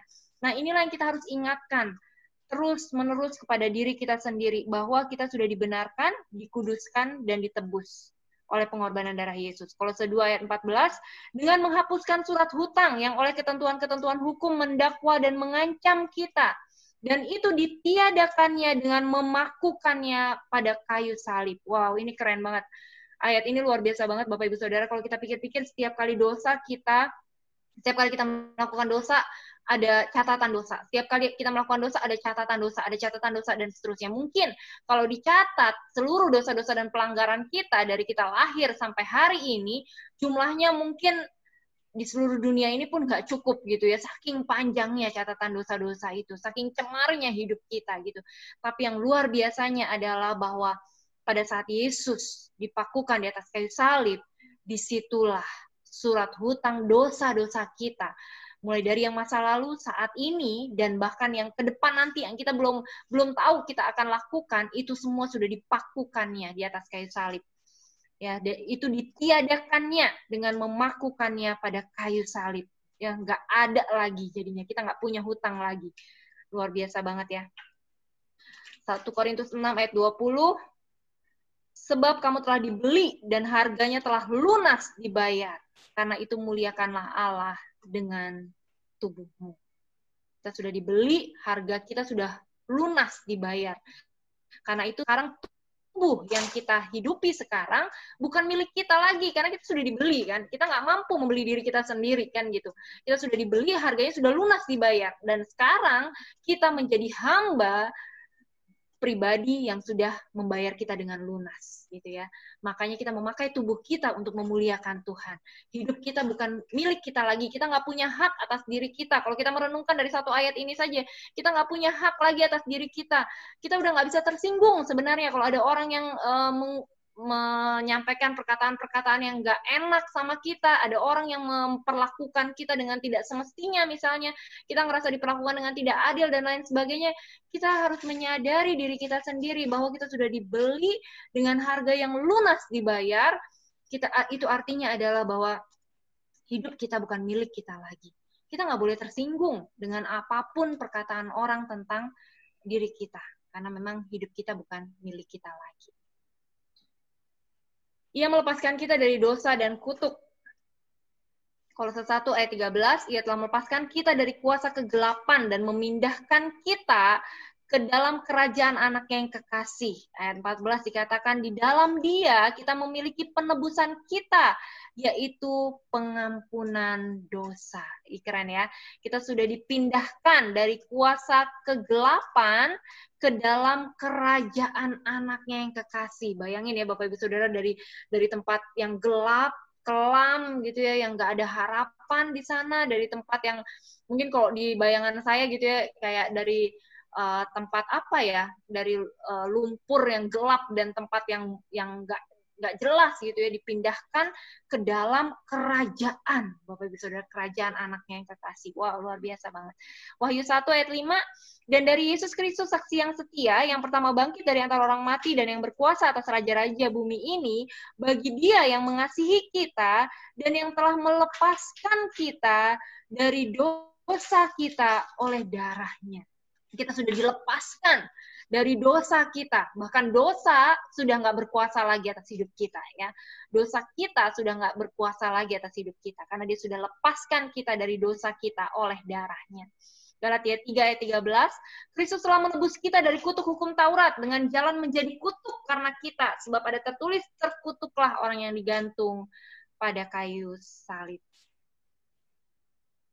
Kemudian ia mengampuni menurut kekayaan kasih karunia-Nya. Ya, dia mengampuni kita menurut kekayaan kasih karunia-Nya. Tadi Efesus 1 ayat 7 kita sudah baca sama-sama ya, sebab di dalam dia dan oleh darahnya kita beroleh penebusan, yaitu pengampunan dosa menurut kekayaan kasih karunia-Nya. Roma 11 ayat 6, tetapi jika hal itu terjadi karena kasih karunia, maka bukan lagi karena perbuatan. Sebab jika tidak demikian, maka kasih karunia itu bukan lagi kasih karunia. Yang keempat, ia mengampuni kita satu kali untuk selama-lamanya. Roma 6 ayat yang 10, sebab kematiannya adalah kematian terhadap dosa, satu kali dan untuk selama-lamanya. Dan kehidupannya adalah kehidupan bagi Allah. Ya. Jadi satu kali, kematiannya satu kali untuk selama-lamanya. Itu kata kuncinya ya. Kadang ada yang berkata bahwa, ya benar sih, saya udah diselamatin sama Tuhan Yesus, tapi bukankah saya diampuni, dosa-dosa yang diampuni adalah dosa-dosa sebelum saya menerima Yesus gitu. Padahal firman Tuhan berkata bahwa dia mengampuni kita, kematiannya terhadap dosa, itu satu kali untuk selama-lamanya. Artinya, sejak sebelum kita terima Yesus, setelah kita terima Yesus, dan sampai tugas kita berakhir di dunia ini, itu artinya sudah ditanggung oleh kematian Yesus. Ibrani 10 ayat 10, dan karena kehendaknya inilah kita telah dikuduskan satu kali untuk selama-lamanya oleh persembahan tubuh Yesus Kristus. Kita sudah dikuduskan satu kali untuk selama-lamanya. Jadi kalau tanya identitas kita, kamu itu orang yang kudus atau orang yang kudis gitu ya. Jangan pernah meragukan identitas kita di dalam Yesus, bahwa kita sudah dikuduskan satu kali untuk selama-lamanya. Artinya apa? Posisi kita adalah orang-orang yang kudus. Jangan biarkan dosa membuat kita gagal fokus. Jangan biarkan dosa membuat kita berpikir bahwa kita tidak lagi kudus, gitu ya. Kita sudah dikuduskan satu kali untuk selama-lamanya oleh persembahan tubuh Yesus. Ia telah menyempurnakan kita, jadi nggak cuma diampuni, tidak cuma dikuduskan, tetapi juga kita sudah disempurnakan. Ibrani 10 ayat 14, sebab oleh satu korban saja ia telah menyempurnakan untuk selama-lamanya. Disempurnakan kita sekali lagi untuk selama-lamanya. Udah dikuduskan selama-lamanya, habis itu disempurnakan lagi untuk selama-lamanya. Ia tidak mengingat-ingat dosa-dosa kita. Nah, kadang-kadang gini ya, waktu kita jatuh ke dalam dosa, kita terus ingat-ingatin dosa-dosa kita. Padahal Tuhan Yesus nggak ingat-ingat lagi dosa-dosa kita gitu ya. Kadang-kadang kitanya yang gagal move on. Padahal Tuhan sudah mengampuni dosa-dosa kita. Ibrani 10 ayat 17 dikatakan, dan aku tidak lagi mengingat dosa-dosa dan kesalahan mereka. Ya, Tuhan yang berfirman, Tuhan yang berkata, aku tidak lagi mengingat dosa-dosa dan kesalahan mereka. Mazmur 103 ayat 12 dikatakan, sejauh timur dari barat, demikian dijauhkannya daripada kita pelanggaran kita. Roma 4 ayat 7, berbahagialah orang yang diampuni pelanggaran-pelanggarannya dan yang ditutupi dosa-dosanya. Berbahagialah manusia yang kesalahannya tidak diperhitungkan Tuhan kepadanya.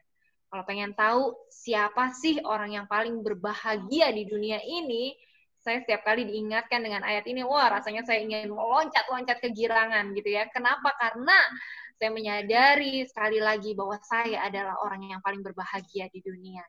Karena orang yang paling berbahagia, firman Tuhan mencatat adalah orang yang diampuni pelanggaran-pelanggarannya. Ya, yang ditutupi dosa-dosanya. Luar biasa banget ya. Ia menyelamatkan kita. Dia menyelamatkan kita, Efesus 2 ayat 8, ya, kita udah sering dengar ayatnya, sebab karena kasih karunia, kamu diselamatkan oleh iman, itu bukan hasil dari usaha kita, tapi pemberian Allah, itu bukan hasil pekerjaan kita, jangan ada orang yang memegahkan diri. 2 Timotius 1 ayat 9, dialah yang menyelamatkan kita dan memanggil kita dengan panggilan kudus, bukan berdasarkan perbuatan kita, melainkan berdasarkan maksud dan kasih karunia-Nya sendiri, yang telah dikaruniakan kepada kita dalam Kristus Yesus sebelum permulaan zaman. Titus 3 ayat yang kelima, kita lihat pada waktu itu dia telah menyelamatkan kita bukan karena perbuatan baik yang telah kita lakukan, tetapi karena rahmat-Nya oleh permandian kelahiran kembali dan oleh pembaharuan yang dikerjakan oleh Roh Kudus. Kemudian Kisah Para Rasul 4 ayat 12, dan keselamatan tidak ada di dalam siapapun juga selain di dalam Dia. Sebab di bawah kolong langit ini tidak ada nama lain yang diberikan kepada manusia yang olehnya kita dapat diselamatkan. Yesus menyelamatkan kita. Luar biasa ya, Yesus sudah mati, disalib untuk kita. Kalau kita merenungkan dari ayat-ayat ini saja, wow, ini luar biasa, powerful sekali. Dan tidak ada satu keyakinan manapun di dunia ini yang bisa memberikan Allah lain seperti Yesus. Makanya tidak ada yang seperti Yesus. Tidak ada Allah lain seperti Yesus. Tidak ada Tuhan yang berkorban, rela berkorban mati untuk menebus ciptaannya. Hanya di dalam Yesus ada keselamatan. Nah, ini pertanyaannya Pak Gatot ya waktu itu ya. Pada saat di 2 Korintus 5 ayat 21, di 2 Korintus 5 ayat 21, boleh dibaca ayatnya 2 Korintus 5 ayat 21, dia yang tidak mengenal dosa dijadikan berdosa karena kita gitu ya, supaya di dalam dia kita dibenarkan oleh Allah. Lalu pertanyaannya, apakah ketika dia yang tidak mengenal dosa dijadikan dosa karena kita, apakah pada saat dia dijadikan dosa, pada saat itu Yesus menjadi berdosa? Apakah seperti itu? Kira-kira gimana jawaban kita? Yang lain boleh mencoba menjawab selain Pak Gatot. Pak Gatot kayaknya udah hafal banget ya jawabannya. Gimana kira-kira?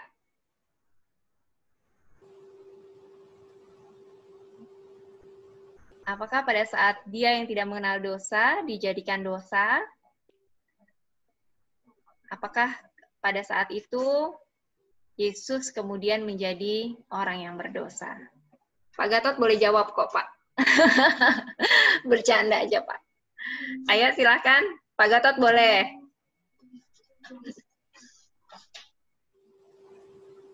Ayo, biar sama-sama belajar kita. Silahkan.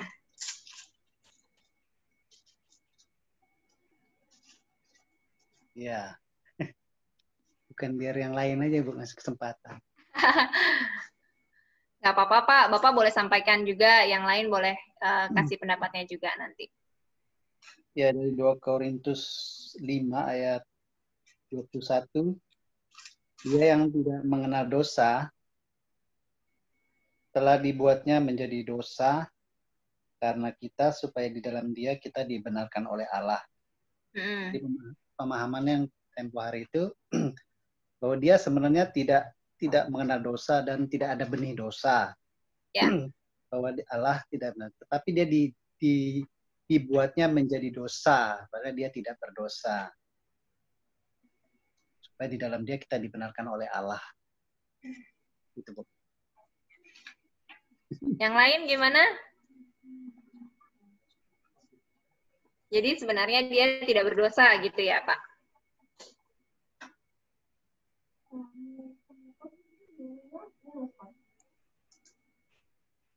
Yang lain gimana? Setuju sama apa yang disampaikan Pak Gatot?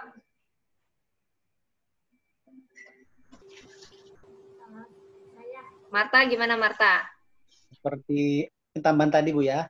Ya. Seperti kemarin kan istilahnya ketika saya misalnya anak saya datang ke toko atau memecahkan barang di toko kan, misalnya atau misalnya apa kayak keramik atau apa alat-alat itu. Jadi tidak anak kita yang menanggung dosa itu, tetapi kita sebagai ayahnya yang menanggung dosa dia. Kita dibuatnya berdosa padahal kita tidak berdosa. Seperti itu, Bu. Terima kasih. Jadi bukan berarti Bapak yang melakukan dosa, tetapi Bapak yang menanggung akibat dari dosa itu, gitu ya. Oke. Yang lain ada yang mau menambahkan?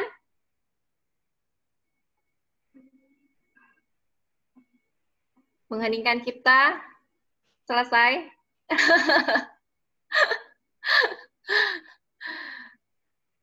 Nggak ada ya? Oke. Kita lanjut ya.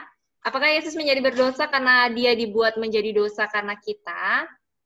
Yesus adalah Allah yang maha suci ya. Dia nggak berdosa dan tidak ada tipu, tidak ada di dalam mulutnya ya. 1 Petrus 2 ayat 22. Di dalam dia tidak ada dosa. 1 Yohanes 3 ayat yang kelima. Ya.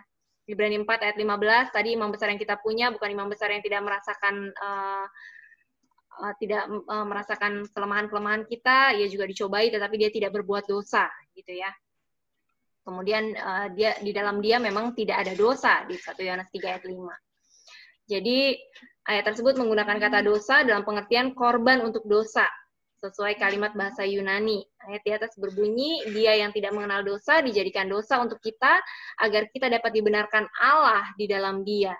Dia yang tidak mengenal dosa menjadi diperhitungkan sebagai berdosa untuk orang berdosa. Supaya orang berdosa dapat diperhitungkan sebagai orang yang tidak berdosa di dalam dia yang tidak berdosa.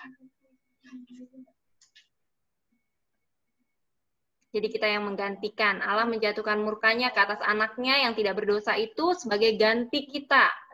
Nah, sebagai hasil dari itu, dosa manusia dihukum dengan jalan pengampunan untuk manusia terbuka. Hutang dosa manusia yang mengakibatkan maut telah diambil alih oleh Kristus di atas kayu salib. Pekerjaan Kristus itu menjamin keselamatan kita dan orang-orang berdosa mendapat perlindungan di dalam Kristus. Jadi kalau kita memahami juga ya sifat-sifat Allah itu tidak ada yang saling bertentangan satu dengan yang lain kecuali dua sifat, yaitu Allah yang penuh kasih dan Allah yang adil. Kalau Allah yang penuh kasih, setiap kesalahan harus diampuni, kan gitu ya. Tapi kalau Allah yang adil, setiap kesalahan harus ada penghukumannya, gitu. Dan upah dosa ialah maut. Nah, ada dilema di sini, ada dilema. Nah, gimana caranya supaya dilema ini bisa ketemu antara keadilan harus ditegakkan, tapi kasih Allah juga dinyatakan. Nah, dilema ini dipertemukan dengan pengorbanan, dengan pengganti. Yesus menggantikan posisi manusia yang berdosa. Dia yang menjalani hukuman. Jadi keadilannya ditegakkan bahwa setiap pelanggaran, setiap dosa harus ada penghukuman, dan penghukumannya itu ada yang menanggung, tetapi kasih juga dinyatakan bahwa dialah yang menggantikan kita untuk menjalani penghukuman akibat dosa-dosa dan kesalahan yang kita lakukan. Jadi rasa keadilan dan kasih itu bisa bertemu melalui pribadi Yesus. Yang kelima, kenapa harus Yesus? Karena Yesus berkuasa. Ya, Yesus berkuasa atas sakit penyakit. Yesus berkuasa atas alam. Kita tahu, dan Yesus berkuasa atas maut. Ya, maut pun tidak dapat menghentikan Yesus. Ya, buktinya Yesus bangkit. Dan Yesus juga membangkitkan orang mati. Kemudian yang keenam, nama Yesus, nama di atas segala nama. Kisah 4 ayat 12, dan keselamatan tidak ada di dalam siapapun juga selain di dalam Dia.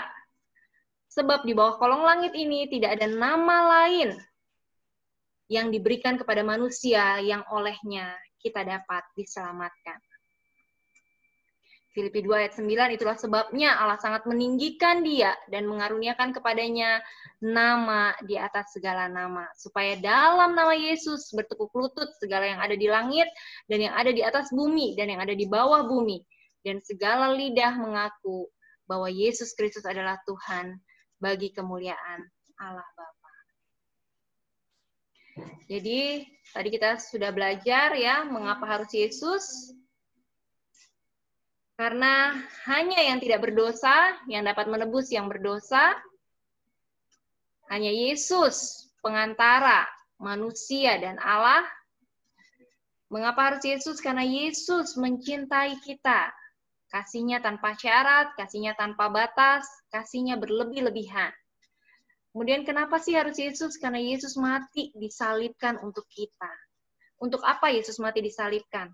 Dia menebus, menguduskan, membenarkan, melepaskan kita dari dosa dan kutuk, mengampuni menurut kekayaan kasih karunia-Nya, mengampuni kita satu kali untuk selama-lamanya.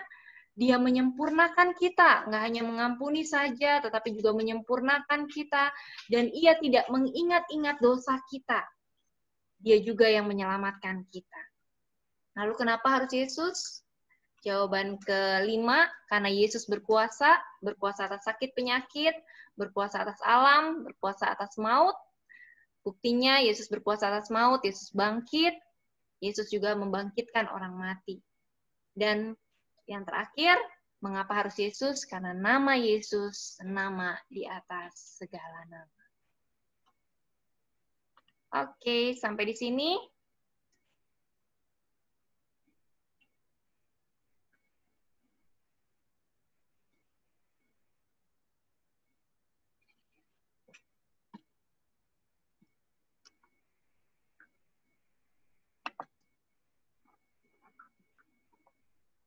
Oke, ada yang mau didiskusikan?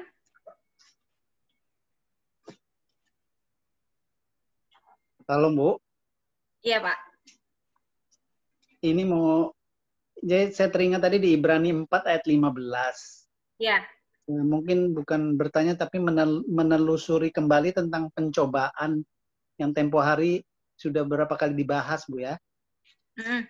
Ibrani 4 ayat 15 kan ia telah dicobai. Dan di Lukas 4 itu juga Tuhan Yesus juga dicobai di padang gurun kan. Jadi yang mencobai ini kan iblis. Iya. Saya terus di Hawa pun dicobai iblis. Tapi saya juga sepakat ada keinginan juga, itu adalah kita dicobai oleh keinginan. Dan saya juga sempat baca tempo hari yang postingan Ibu yang di Facebook bahwa kadang-kadang kita dicobai oleh keinginan kita sendiri. Tapi seringkali kita menyalahkan iblis kan. Benar-benar kok kita nyalain iblis. Nah, terus saya jadi bahan perenungan juga. Memang saya sependapat bahwa seorang jatuh ke dalam dosa itu juga lewat keinginan, tapi pasti ada peranan iblis sih. Kalau menurut saya tetap setiap dosa ada peranan iblis, karena iblis yang mencoba atau yang menggoda. Jadi walaupun misalnya kita jatuh dalam dosa, misalnya sebentar-sebentar jangan salahkan iblis kan, seperti itu kira-kira. Tapi kalau nggak ada peranan iblis, kayaknya nggak ada kita jatuh dalam dosa, tetap ada peranan iblis. Itu kalau menurut pendapat saya salah satunya ya, memang keinginan. Nah kayak Hawa kalau iblis tidak datang dalam bentuk ular, mungkin terus bertanya atau terus menipu dengan kata-kata firman dan mutarbalikan, mungkin Hawa tidak melihat buah itu ya, tapi tidak mengane-ane sih saya. Cuman ada peranan iblis, maksud saya tetap setiap keinginan kita itu ada peranan iblis di situ. Jadi kayak ini kan Yesus dicobai oleh iblis, ya kan? Kemudian kita keinginan, memang iblis tuh pakai kelemahan manusia yaitu keinginan, itulah dipakai iblis untuk menggoda. Itu pemahaman saya juga. Tapi ada peranan iblis, maksud saya seperti itu.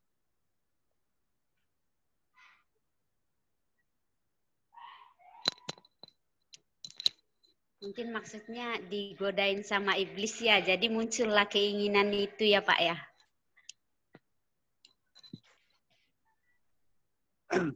Terus ada juga pencobaan kan, pencobaan kita itu adalah pencobaan biasa. Tapi mungkin lain lagi konteksnya itu ya Bu ya, karena kita tidak dicobai melebihi kemampuan kita. Nah itu kadang-kadang agak berseliweran seperti itu. Memang saya harus belajar lagi pemahaman seperti itu. Ya mungkin ada masukan dari yang lain atau dari Ibu. Terima kasih Bu. Iya. Gimana tanggapannya yang lain? Ayo yang lain ikutan nimbrung.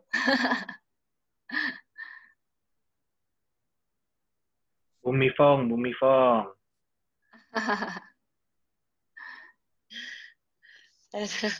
Iya Pak, baru nongol ya Bapak. Udah nongol dari tadi Bu, cuman nggak menampakkan diri. Oh gitu. Enggak, itu karena apa sih, tabiat kita udah jatuh dalam dosa. Ya gitu ada. Jadi jangan nyalain iblis kali ya, maksudnya ada ini, maksudnya ada kedagingan kita lah gitu, seperti itu. Manusia kita ya dari diri kita sendiri gitu. Jadi dari kita sendiri apa dari iblis Bu? Dari kita sendirilah. Jangan kalau maksudnya gini loh, kita punya keinginan daging gitu dari diri kita sendiri gitu. Kalau nggak begitu, kalau kita selalu nyalain iblis, nanti kita cari kambing hitam terus. Kita nggak bertobat, kita nggak berubah. Jadi itu harus terus proses perubahan demi perubahan, yaitu yang manusia batinnya, manusia baru kita harus semakin hari semakin bertumbuh lah. Kan baru dari bertobat, lahir baru, bertumbuh terus gitu. Itu kan proses terus menerus, perubahan demi perubahan gitu. Iya, kalau selalu cari-cari kambing hitam gara-gara iblis nih, dia ini pasti nyalain orang terus gitu loh. Jadi nanti kita nggak bertobat, kayak dia mau nyeleweng karena maksudnya punya cewek gitu. Wah, karena gini-gini tergoda segala macam. Dari diri sendiri loh gitu, seperti itu. Yang harus kita matikan kedagingan kita, hawa nafsu kita. Gitu menurut saya gitu. Talah Bu Dita jelasin lagi lah. Oke. Yang lain ada yang mau ini menanggapi? Linda, lama nggak dengar suara Linda ini.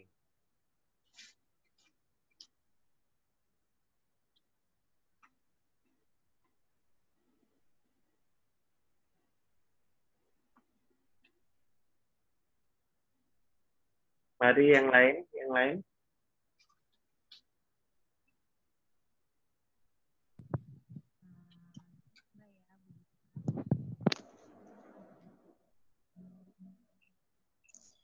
Dina ngomong di.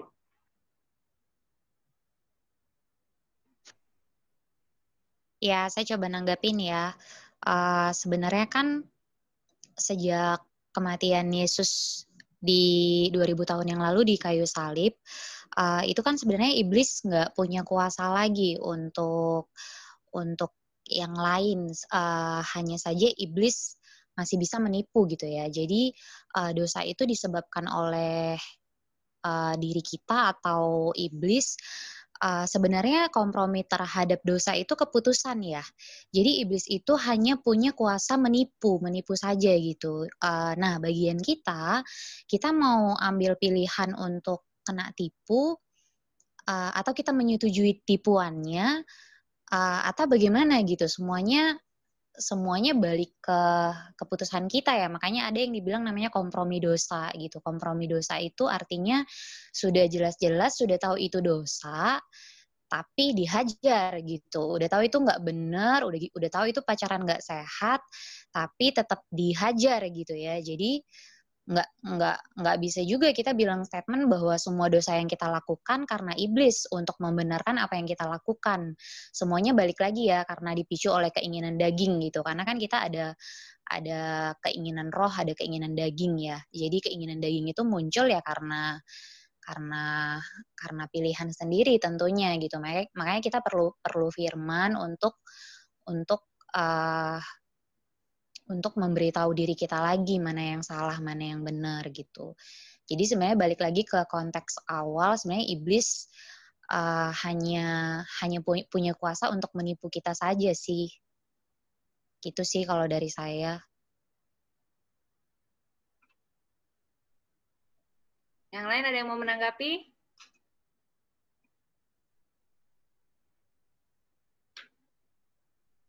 Marta senyum-senyum dia.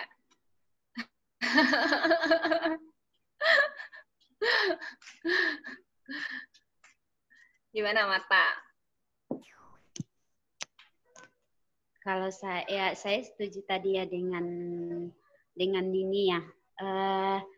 Tapi gini, memang untuk jatuh dalam dosa itu memang keputusan. Tapi untuk pemicu pertamanya untuk timbul keinginan daging itu adalah dari si iblis, karena waktu di Taman Eden pun kan karena pertama dia dicobai iblis, maka waktu Hawa lihat buah itu dia bilang, wah iya enak dia lihat, ada ketertarikan Hawa di sana. Kapan ketertarikan Hawa di sana? Ketika iblis sudah ketika iblis sudah merasuki pikirannya dia, maka muncullah keinginan itu. Saya sih lihatnya dari waktu pertama manusia jatuh ke dalam dosa itu kan karena memang pertamanya dia ditipu sama iblis gitu kan, akhirnya muncullah keinginan itu dan si Hawa bilang iya kalau dilihat iya memang enak gitu. Nah di sana lah muncul keinginan dagingnya gitu.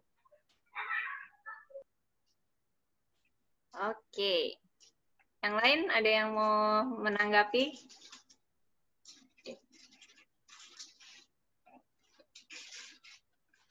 Kira-kira gimana? Ya Roma 12 ayat 1 dan 2. Maksud itu Coba. Perubahan pemikiran. Roma 12 ayat 1 dan 2 kan, karena itu persembahkan tubuhmu sebagai persembahan yang hidup, yang kudus dan yang berkenan kepada Tuhan. Itu adalah ibadahmu yang sejati.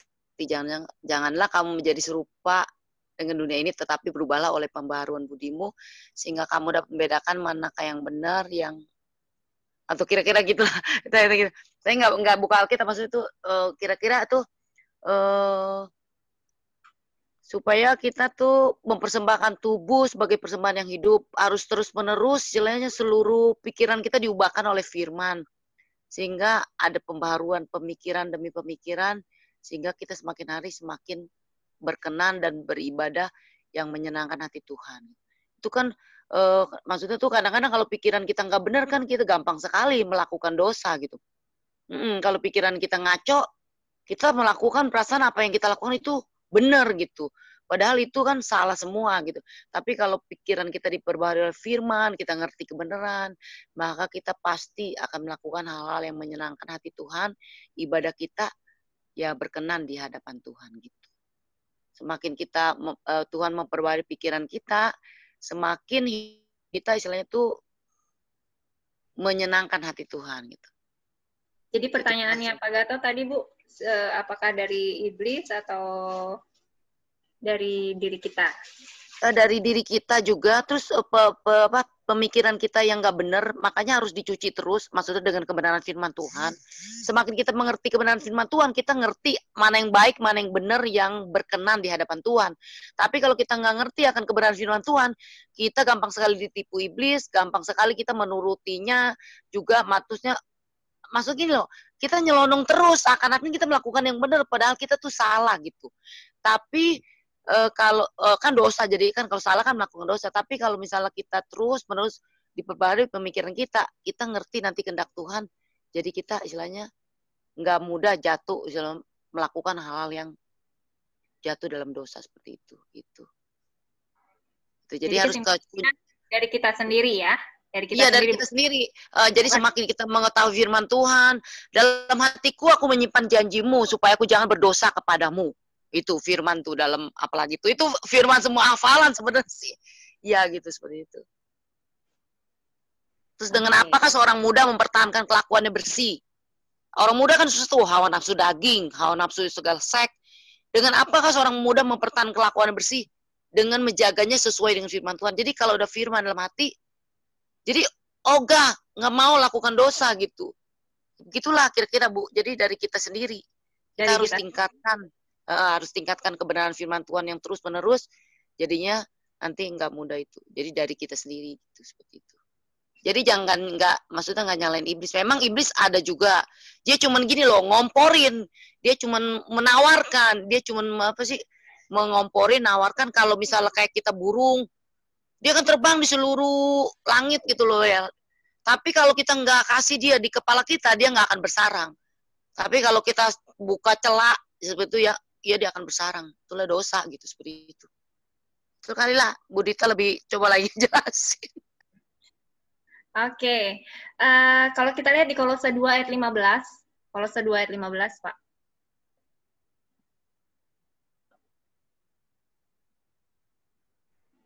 Boleh dibacakan ya, Pak?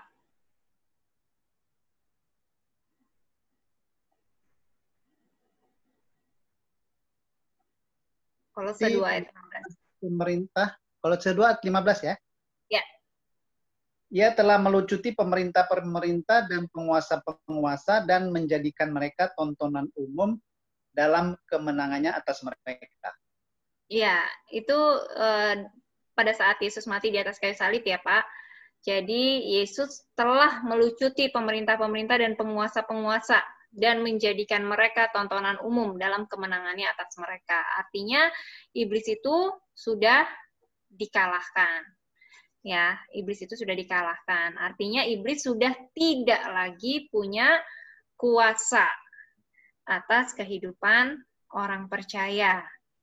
Ya, karena iblis sudah dikalahkan. Nah, dalam Efesus 6 ayat 11, Efesus 6 ayat 11, yang sudah dapat boleh dibacakan.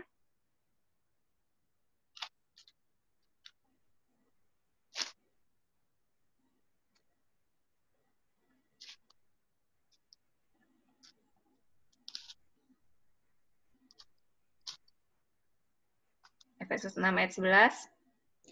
Efesus 6 ayat 11, kenakanlah seluruh perlengkapan senjata Allah, supaya kamu dapat bertahan melawan tipu muslihat iblis. Iya. Jadi yang kita harus hadapi sekarang adalah, dari ayat itu yang harus kita hadapi sekarang adalah tipu muslihat iblis. Ya, tipu muslihatnya dari si jahat. Si jahat sudah tidak lagi punya kuasa. 1 Yohanes 5 ayat 18. 1 Yohanes 5 ayat 18.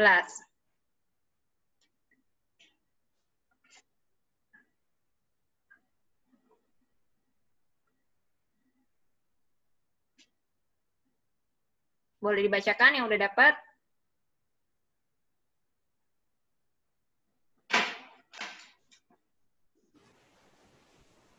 Satu Yohanes 5 ayat 18. Kita tahu bahwa setiap orang yang lahir dari Allah tidak berbuat dosa, tetapi dia yang lahir dari Allah melindunginya, dan si jahat tidak dapat menjamahnya.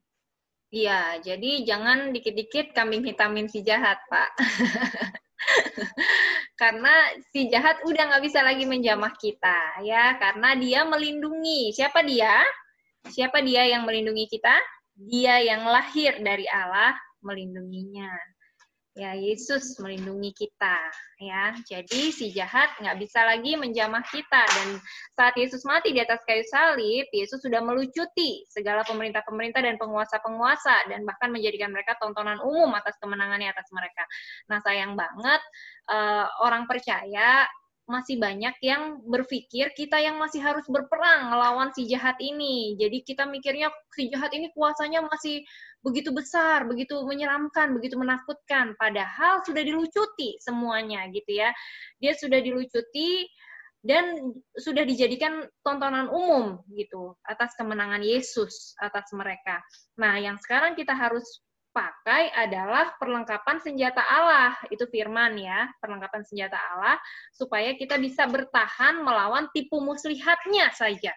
Jadi iblis sudah nggak punya kuasa atas kita, iblis cuma bisa menipu kita saja. Tipu muslihat ya, tipu muslihat itu ada dua.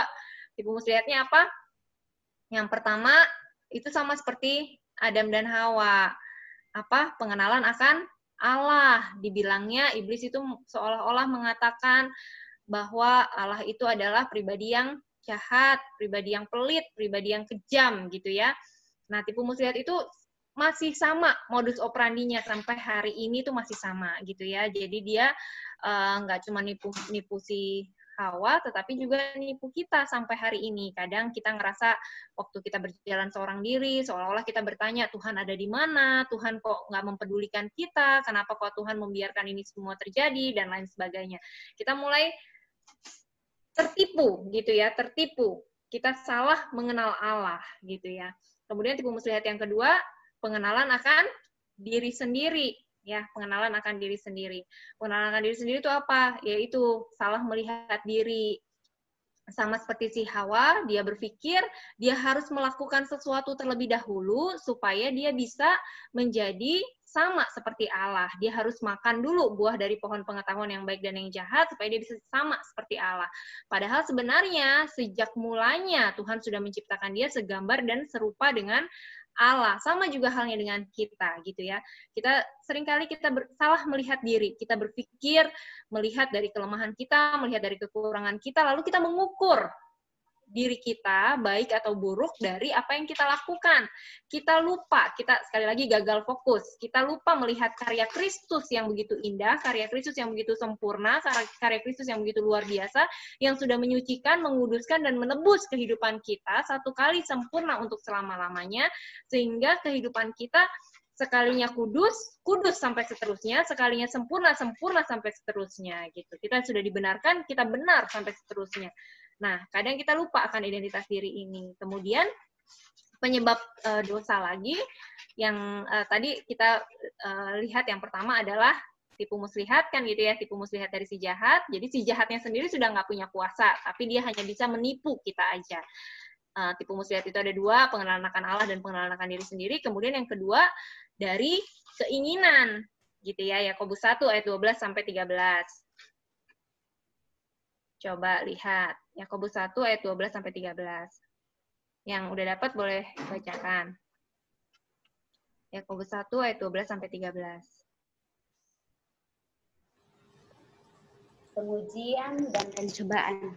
Berbahagialah orang yang bertahan dalam pencobaan, sebab apabila ia sudah tahan uji, ia akan menerima mahkota kehidupan yang dijanjikan Allah kepada barang siapa yang mengasihi dia. Apabila seorang dicobai, janganlah ia berkata, pencobaan ini datang dari Allah, sebab Allah tidak dapat dicobai oleh yang jahat, dan ia sendiri tidak mencobai siapapun. Ya, dari situ jelas ya, pencobaan datangnya bukan dari Allah, karena Tuhan sendiri tidak pernah mencobai siapapun gitu ya. Jadi kalau kita lihat dari bahasa aslinya sih Pak, ini artinya pencobaan yang dilakukan oleh diri kita sendiri karena kondisi kita gitu ya. Jadi pencobaan-pencobaan yang memang dilakukan oleh manusia, godaan untuk berbuat dosa, godaan yang timbul dari keinginan, gitu ya. Jadi ini bicara tentang godaan-godaan dari dalam diri manusia itu sendiri, Pak. Kalau kita lihat dari bahasa aslinya.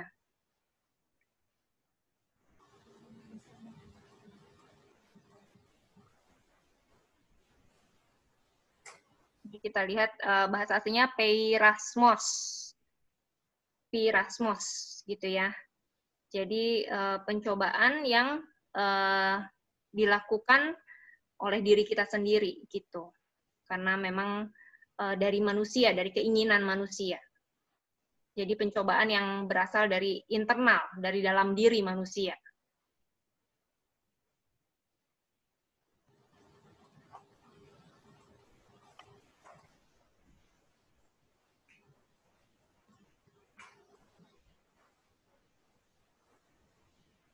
Seperti itu, Pak.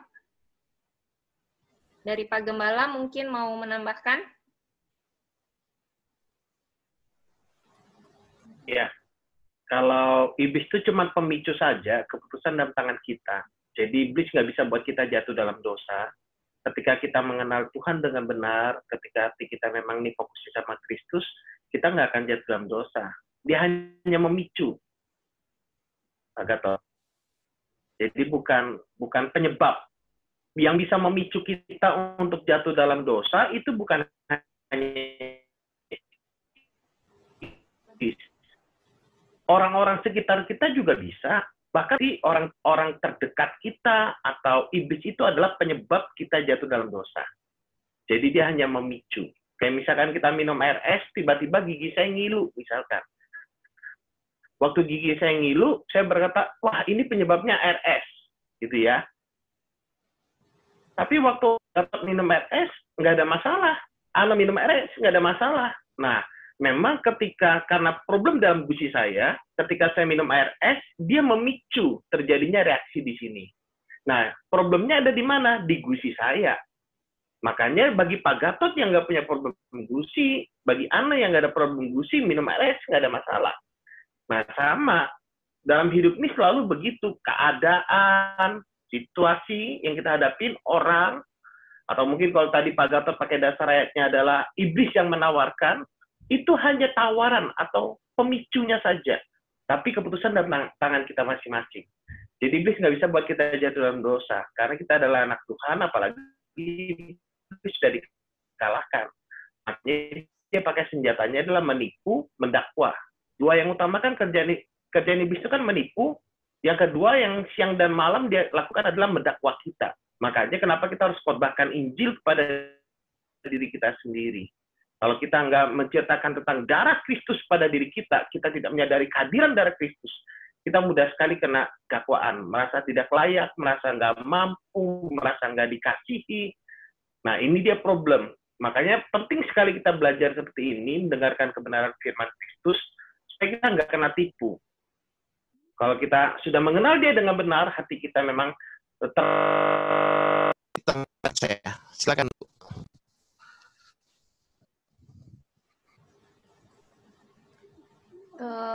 Putus tadi yang terakhir. Nggak jelas, Pak Gem.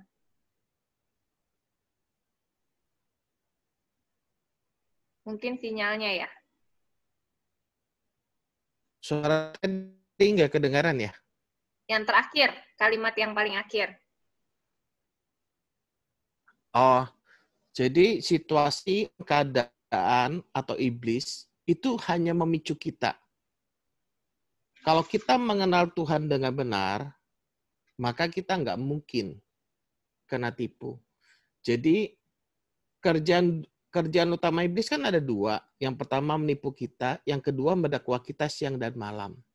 Makanya kalau kita tidak mengkhotbahkan Injil pada diri kita, kita, seringkali kita bingung mengkhotbahkan orang lain. Lupa membiarkan Sang Firman itu melayani kita. Lupa membiarkan Firman itu berbicara pada kita, bahwa kita telah ditebus, kita adalah pribadi yang dikasihi, kita pribadi yang sangat berharga, kita adalah pribadi yang telah dibenarkan dan dikuduskan.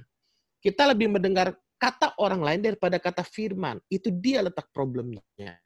Makanya kita mudah sekali kena intimidasi, kena dakwaan siang dan malam. Selalu di area sana.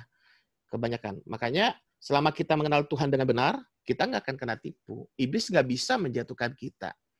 Mau jamah kita aja nggak bisa kok. Tadi kan ayatnya sudah tunjukin berita. Iblis tuh mau jamah kita aja nggak bisa.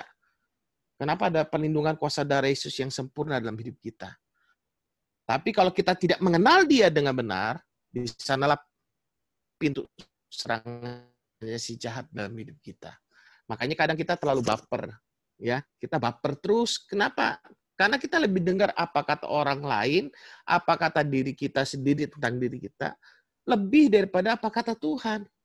Supaya kita nggak terlalu baper, lebih banyak lagi duduk diam, dengarkan apa kata Tuhan tentang kita. Ya, mungkin itu aja. Silakan, Bu. Gimana Pak Gatot, sudah?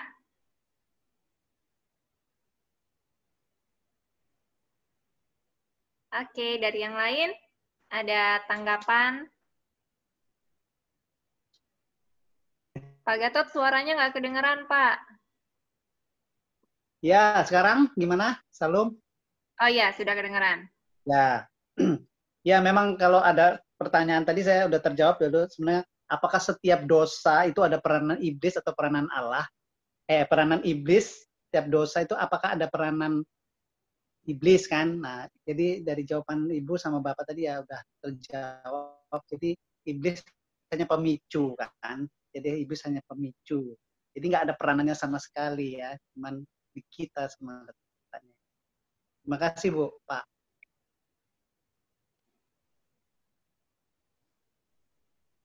Yang lain, ada yang mau menanggapi atau mau sharing juga boleh. Ada yang mau menambahkan atau ada yang mau mengembalikan? Mengembalikan kelebihan. Sudah?